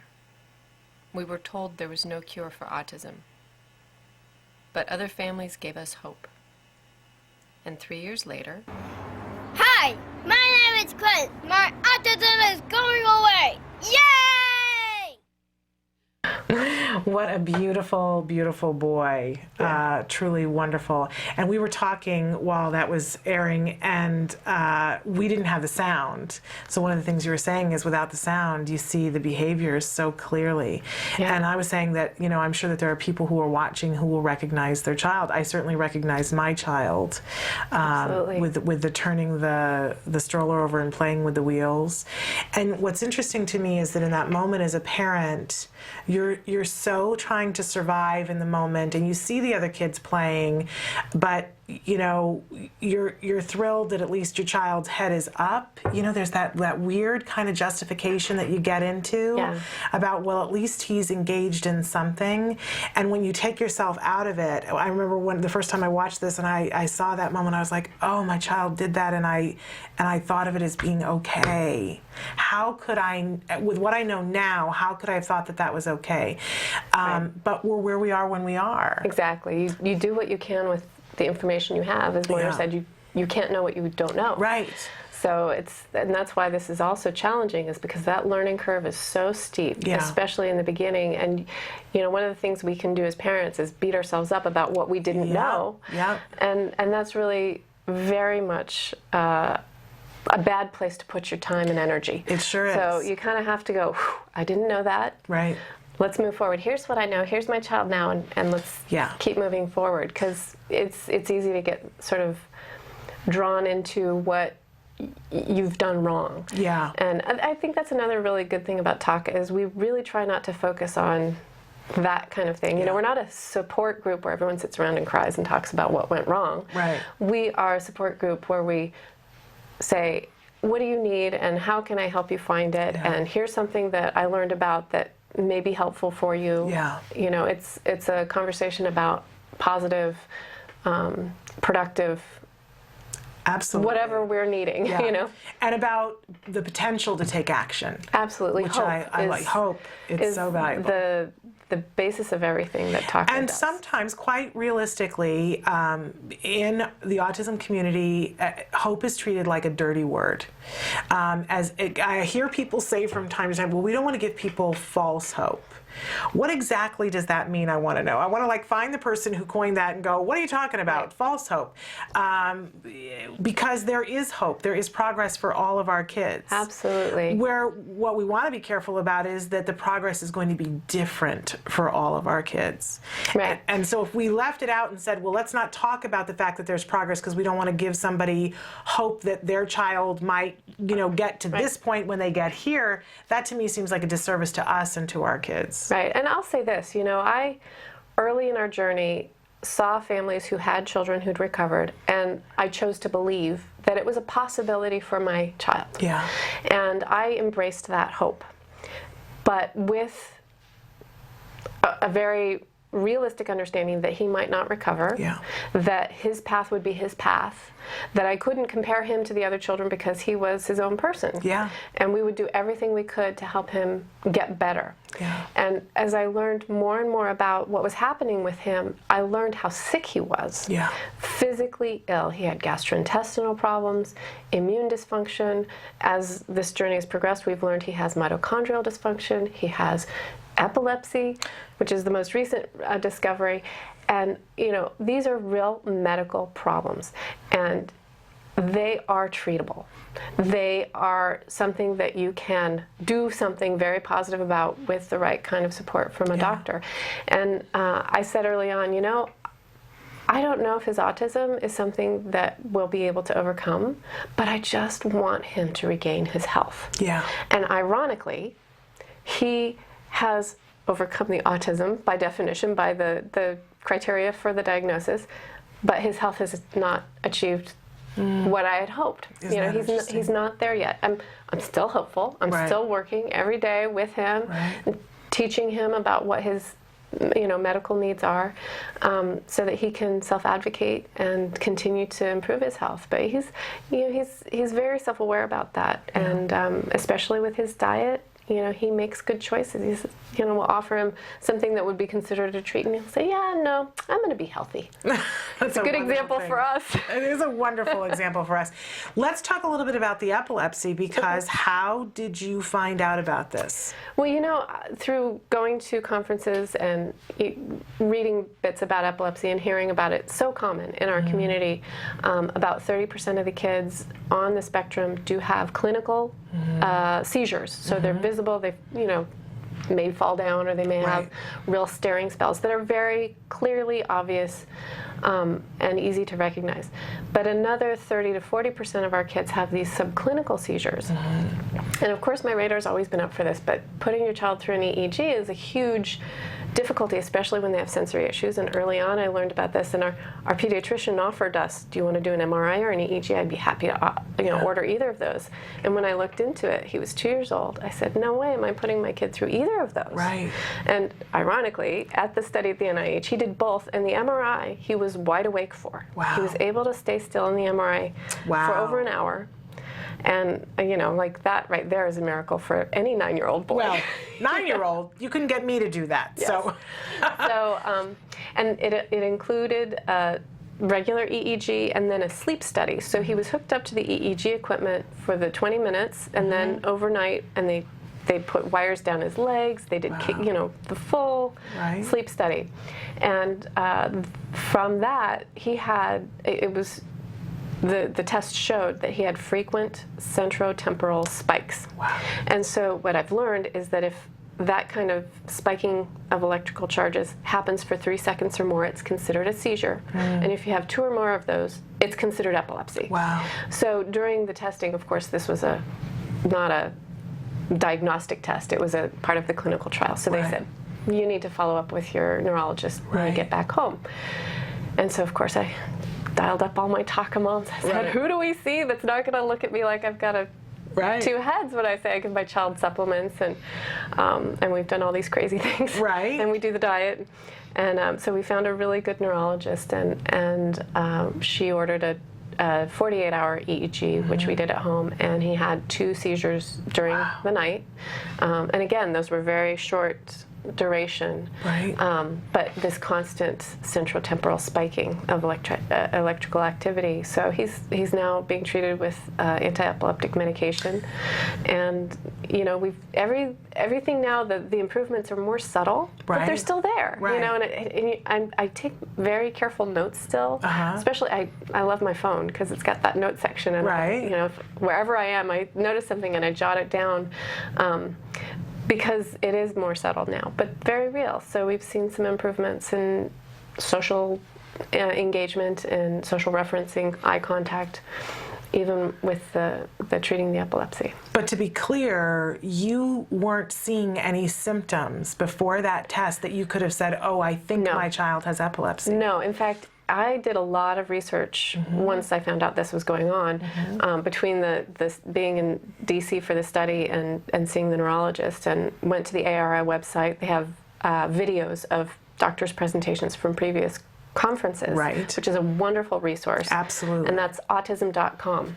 And you can download those videos for free. And so I watched Dr. Richard Fry, Dr. Dan Rossignol, and several presentations about seizures, and learned all I could before I even saw the neurologist with him. So that pause that I just made right there, that would be a seizure for Quinn. Oh, really? That would be a spike in his electrical activity. It's that subtle. And so once I learned what to look for, I was able to see it. And on the EEG, there's a button you can push. And in the 2 days that he had that, you know, it was at home, and, you know, he was all wired up, and he had a little fanny pack with the computer in it. I only pushed the button 4 times, and 3 of the 4 times, the neurologist confirmed that there was some activity happening. But it was brief during the daylight hours. It's at night that he actually had the seizures that were longer than 3 seconds. Wow. So that's you know, anybody watching, if you ever see your child kind of zone out, and especially if you see any kind of loss of academic skills, you know, they were doing single-digit addition and suddenly they can't. In fact, on the TACA group, this morning or last night, I answered a question where someone was saying, my son has regressed and I don't know why, what's going on. And I said, it could be seizures. Yeah. It could be a food allergy. Yes. That our kids are so acutely sensitive, something that you might not think of. It's so easy to say it's the teacher, and it right. heaven knows it could be. It could be. It could be a reaction to a new treatment, a new therapy, whatever. But it's also important to keep in mind that our kids are medically delicate and that these seizures and other sensitivities are very, very common. Yeah. So you kind of have to step back and look at the big picture and be a detective and ask all kinds of questions and ask everybody who's in contact with your child, have you seen this? When did you see this happening? And go back and say, what? Yeah. Well, and bringing back to the point, because a lot of times I think there's so much fear and about everything, about getting an answer you don't want to hear, about fear about paying to ask a question and not having asked the right question. And what I love about TACA, another thing, is that you have that forum to go and ask the question. There's no wrong question. Nobody, in all the years that I've looked at the Daily Digest, there has never been a point when somebody has said, well, that's a stupid question to anybody. That's never even come close to happening. No. And there's no cost to it. So you can ask other parents and be further down the road as a benefit of that, which is a really incredible thing. And an interesting thing about epilepsy is, and I'm not sure quite how to put this, but it seems like he suddenly has more clout than a kid with autism. Really? Because autism, that makes me a little angry. I know. Autism is so broad and wide, and it's a psychological diagnosis. So medical doctors don't necessarily take it seriously, and many do, and I applaud every doctor who says, yes, I understand there are GI issues and maybe we should look at a stool analysis, whatever. But he gets more respect for epilepsy than he ever did for autism. Wow, that kind of tears my ticket a little bit. Wow. Well, but if, as a mom, though, if when you're there and you're needing to get help and support, I'm sure that it's a thing that it's currency. The silver lining is yes. Yeah. You talk to a doctor and say, epilepsy, I see these things. They're more likely to believe you than, I think my child is allergic to wheat. Yeah. Okay. Well, interesting. Yeah. We have to take one more break, but if you're willing, if you've got it, I've kept you way longer than I was supposed to. Since we have you here, I just feel like we should get, you have a really great IEP tip. You have a lot of them, but I'd like to get one of them for you. But we'll take a quick break, and want to remind everybody, too, that tomorrow at 10 a.m. we have a new segment called Ask Dr. Doreen, where Dr. Doreen Grandpichet comes in here and answers questions for an hour. So you guys can pose those questions. So we're going to take a break, and we'll be back more with Holly Riley after this. Dr. Doreen Grandpichet is the Dr. Doreen is an expert in autism. Doreen Grandpichet. Dr. Grandpichet. Dr. Doreen Grandpichet. Dr. Doreen Grandpichet is a visionary in the field of autism, and now you get to ask her questions every Wednesday at 10 a.m. on Ask Dr. Doreen.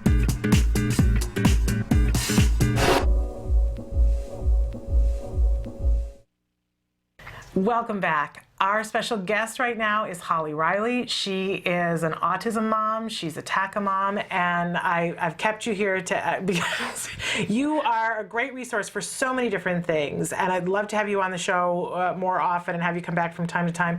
But I can't let you leave without, you talked about an IEP tip to me the other day via email that I went, duh, this is brilliant. I can't believe this has never occurred to me before.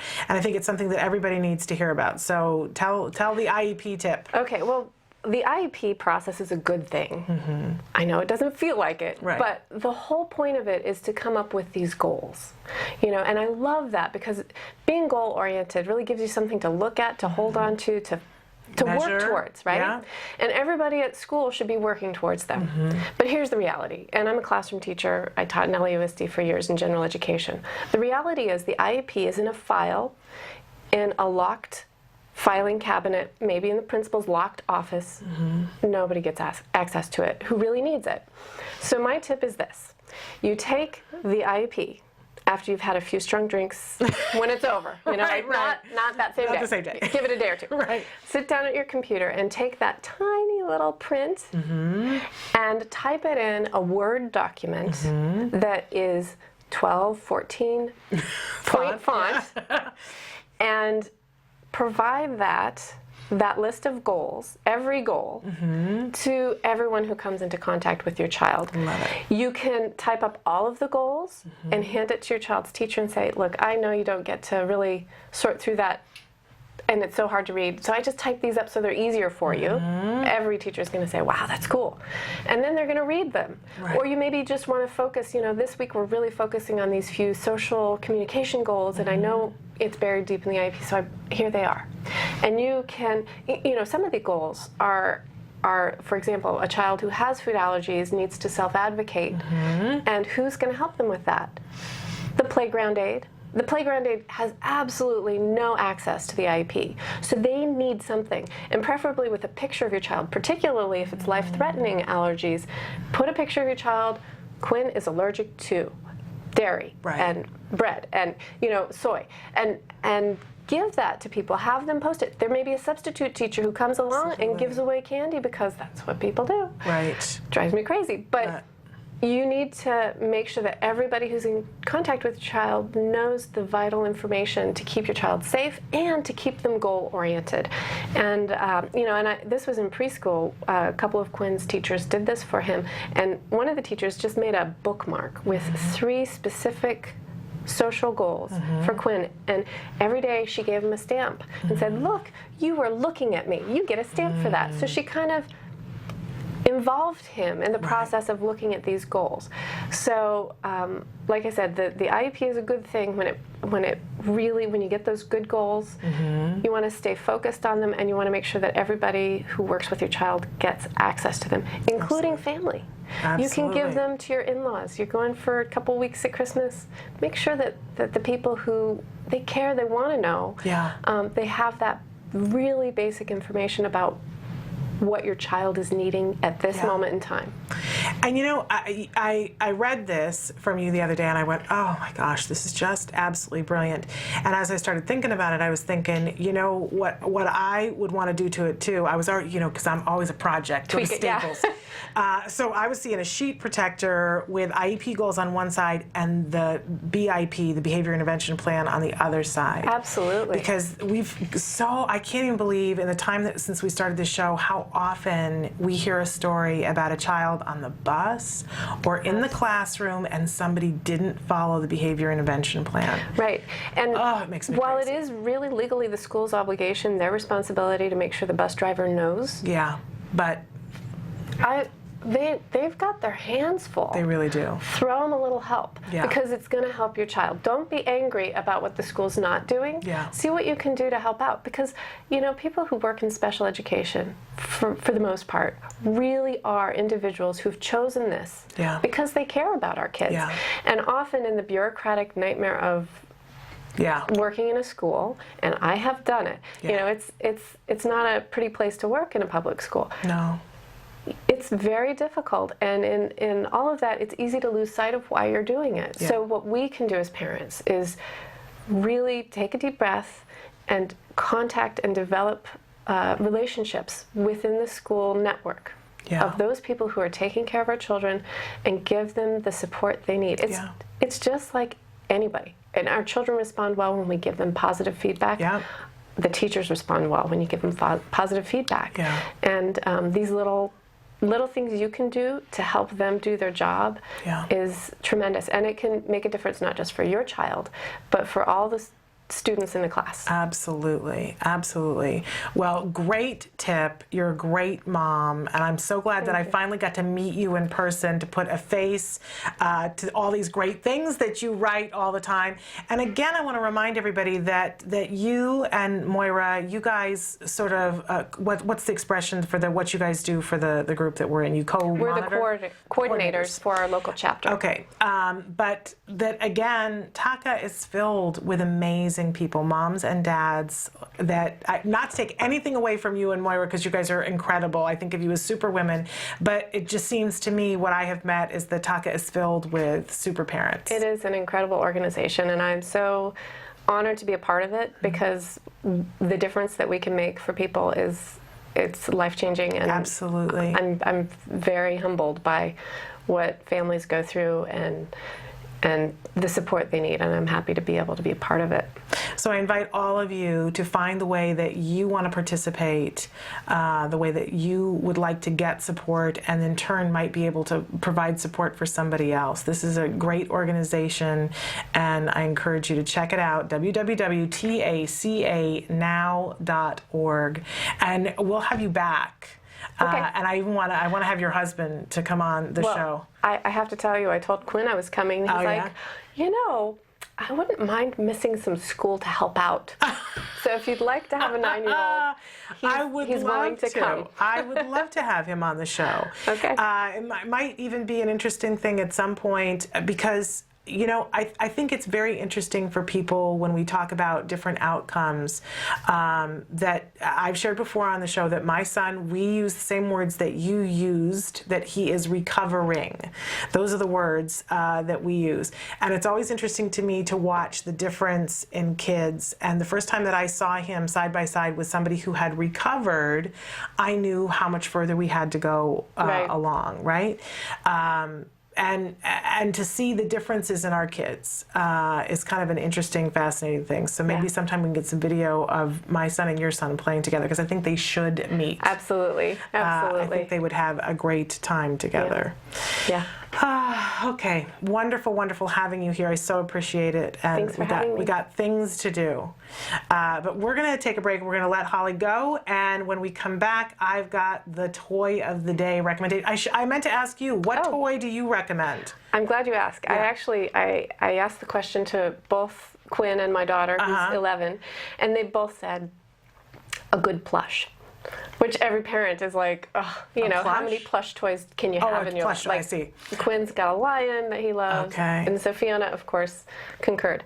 And I said, well, what about, and I put some thought to this. Okay. What about good old-fashioned wooden blocks? Oh. Because Quinn, to this day, uses them for everything he plays with. Okay. You know, he's been through so many phases of what he's interested in. Yeah. You know, he was into dinosaurs, then he was in, well, trains first, then dinosaurs, now Star Wars, now the Avengers. And every set of toys, he can use those blocks. Wonderful. So they're not just good for the early intervention and that ABA block imitation. Right. We did put them away for a year or two because they were so traumatic. Right. But they're infinite, and they help build that creative imagination, because it can be a train track, it can be a speedway, it can be a landing strip, it can be a mountain.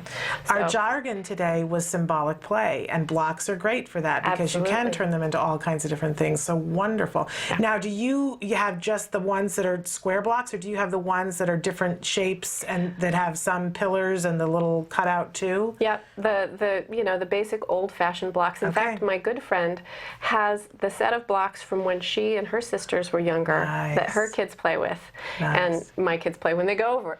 The basic, they don't even need to be colored, just plain old wooden blocks. Fabulous. Infinite possibilities. Great, great suggestion. Love it. Thank you so much. And a plush. I wouldn't have thought about that. But you know, there's all those pillow pets and everything, and everything that lights up now and there's every kind of thing, something to snuggle. Absolutely. Wonderful. Thank you so much for being here. Thanks for having me. Okay, we're going to take a break, and when we come back, I'm going to give my toy recommendation for the day, so stick with us.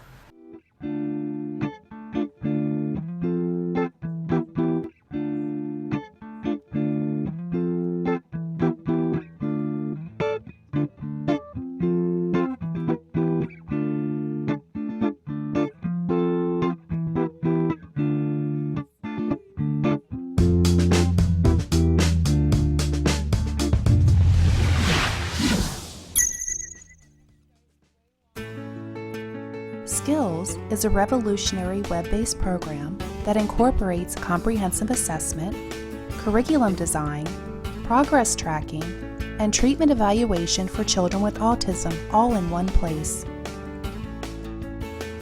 Developed by the Center for Autism and Related Disorders.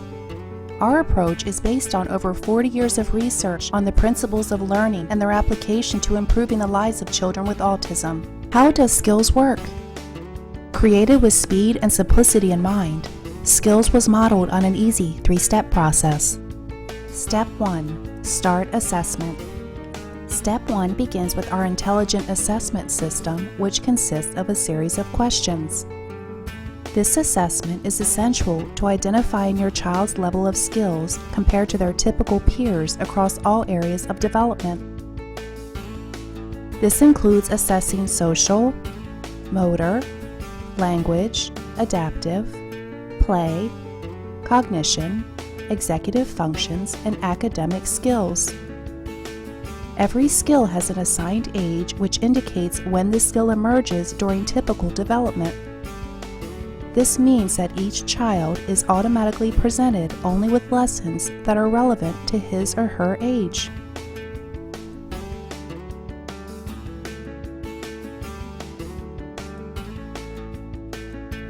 Step 2. Choosing activities. It's now easier than ever to build an individualized treatment plan.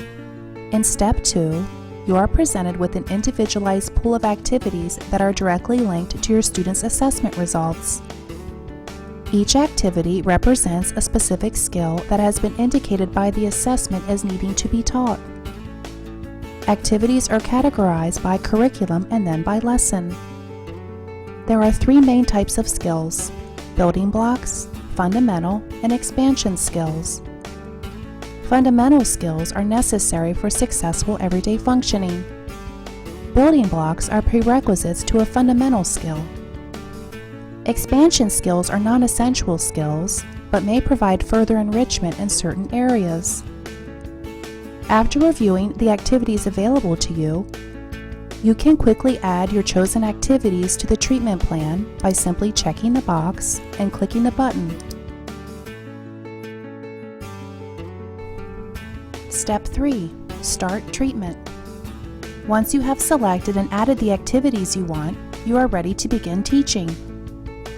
Skills provide you with all the tools necessary to design and manage an effective curriculum plan, such as printable activity guides that are customizable by the teacher, supplemental teaching aids including printable data sheets, teaching guides, visual aids, worksheets, and tracking forms, detailed IEP goals and benchmarks for each activity, brief and visually appealing video tutorials, a variety of treatment progress and clinical timeline charts, and lots more. And since Skills is completely web-based, everything you need is available 24 hours a day, 7 days a week, in one easy-to-access location. Skills users even benefit from unlimited access to a support community where they can ask questions and share ideas with a skills expert. Skills is always with you.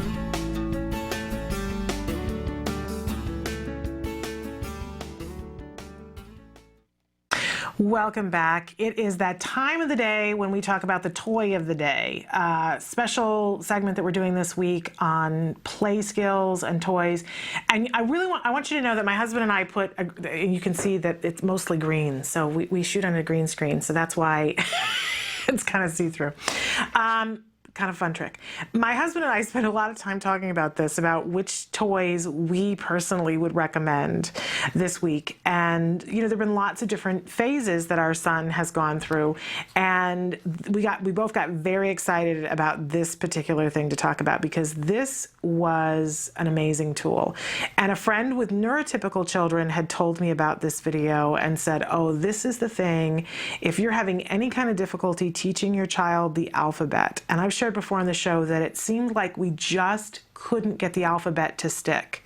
Same thing with numbers. You know, my son could do 1, 2, 3, and then nothing else would stick after that. I could sit there and work with him and get him to say 4, 5, 6 by the end of the day, and then he'd go to sleep, and it's like the dry erase board got wiped off, and we were back to 1, 2, 3. Same thing with ABC, and we could never get further. Plus which we couldn't get to the point where he knew the sounds of the letters. It just seemed so overwhelming to me.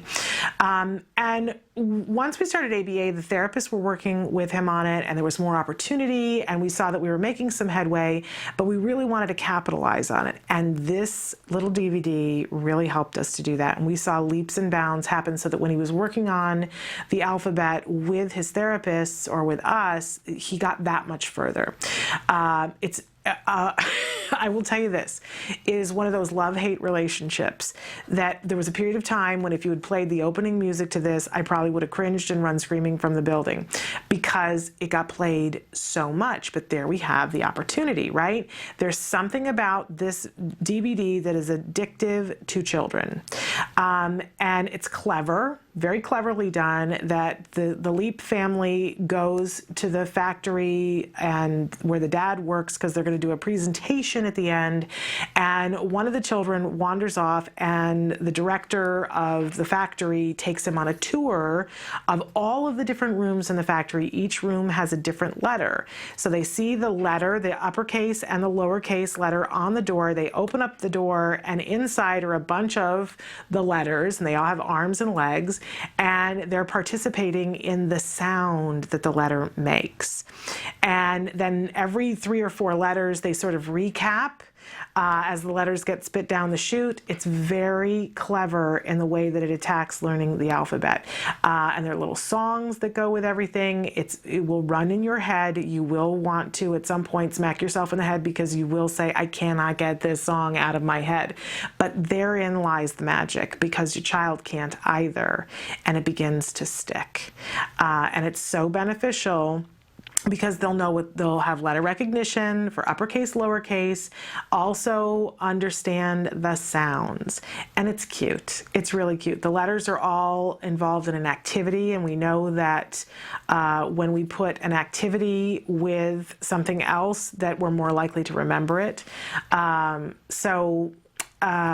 It's really kind of brilliant. There are companion DVDs that come later, putting the letters together to read. I'll be honest with you that we didn't need those. By the time he got the letters, and he was a little bit late in that, then he got the reading thing without the help of those DVDs.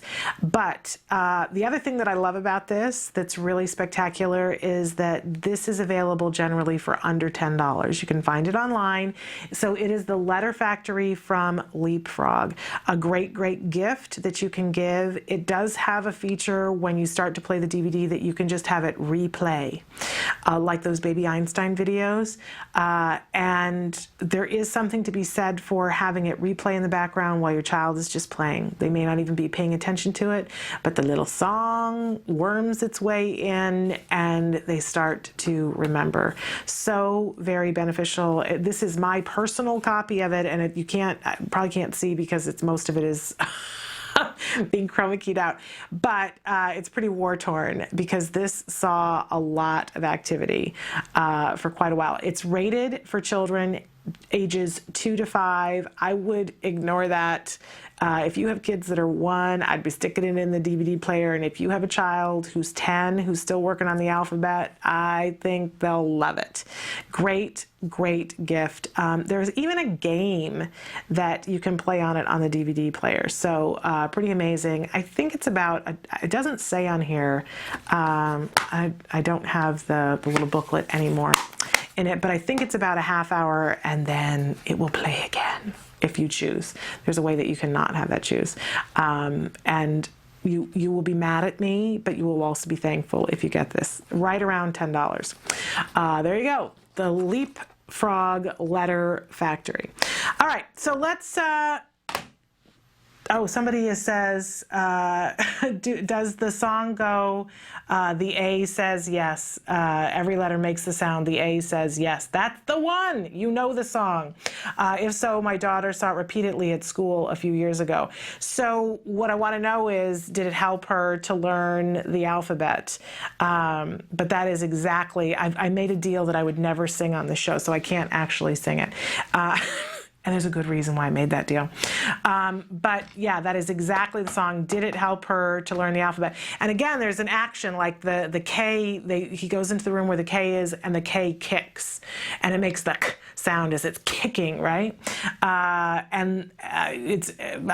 We could go through all the different letters, but it's kind of cute.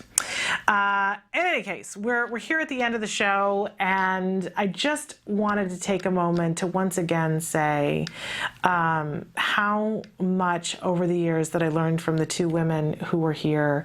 And I know I shared yesterday that there was a time when the scholarship from TACA was the thing that saved our Christmas, saved our lives. I mean, it was just a really rough time. So I am so appreciative to the help that I have gotten from TACA, and I know that I am by no means an exceptional story there, that so many parents, and I do ask people on a regular basis when I hear from them that they're just starting out on this journey, I say, this is where you got to start. This will help to plug you in, and I think it's important that we all be as plugged in as possible.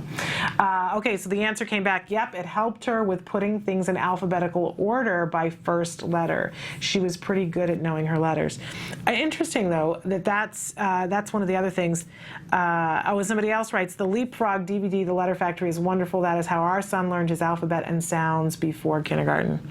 And I don't remember how much we paid for it, but I looked it up last night. It's $10. I saw one place that was selling it for $7. So a really good economical buy. You will get use from it.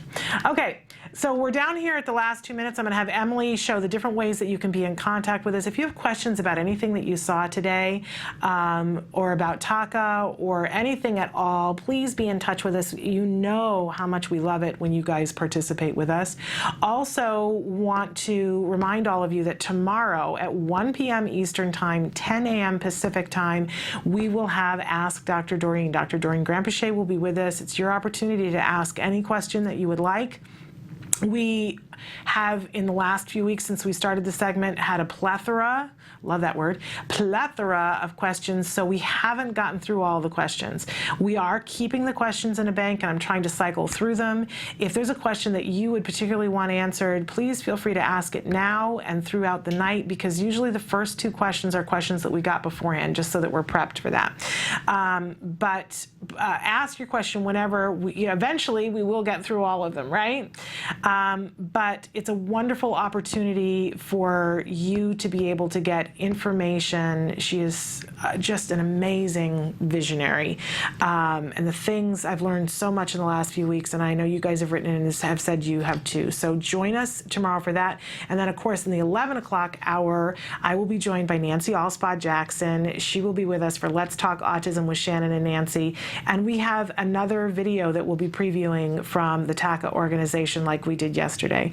So, and then on Thursday, Lisa Ackerman, the founder of TACA, will be with us, which will be a really, if you've met her, she's a live wire. It'll be exciting. So you won't want to miss that. But we will be back tomorrow at 10 with 10 a.m. Pacific Time with Dr. Doreen Grandpichet. Until then, please give your kiddos a hug from me. Bye-bye for now.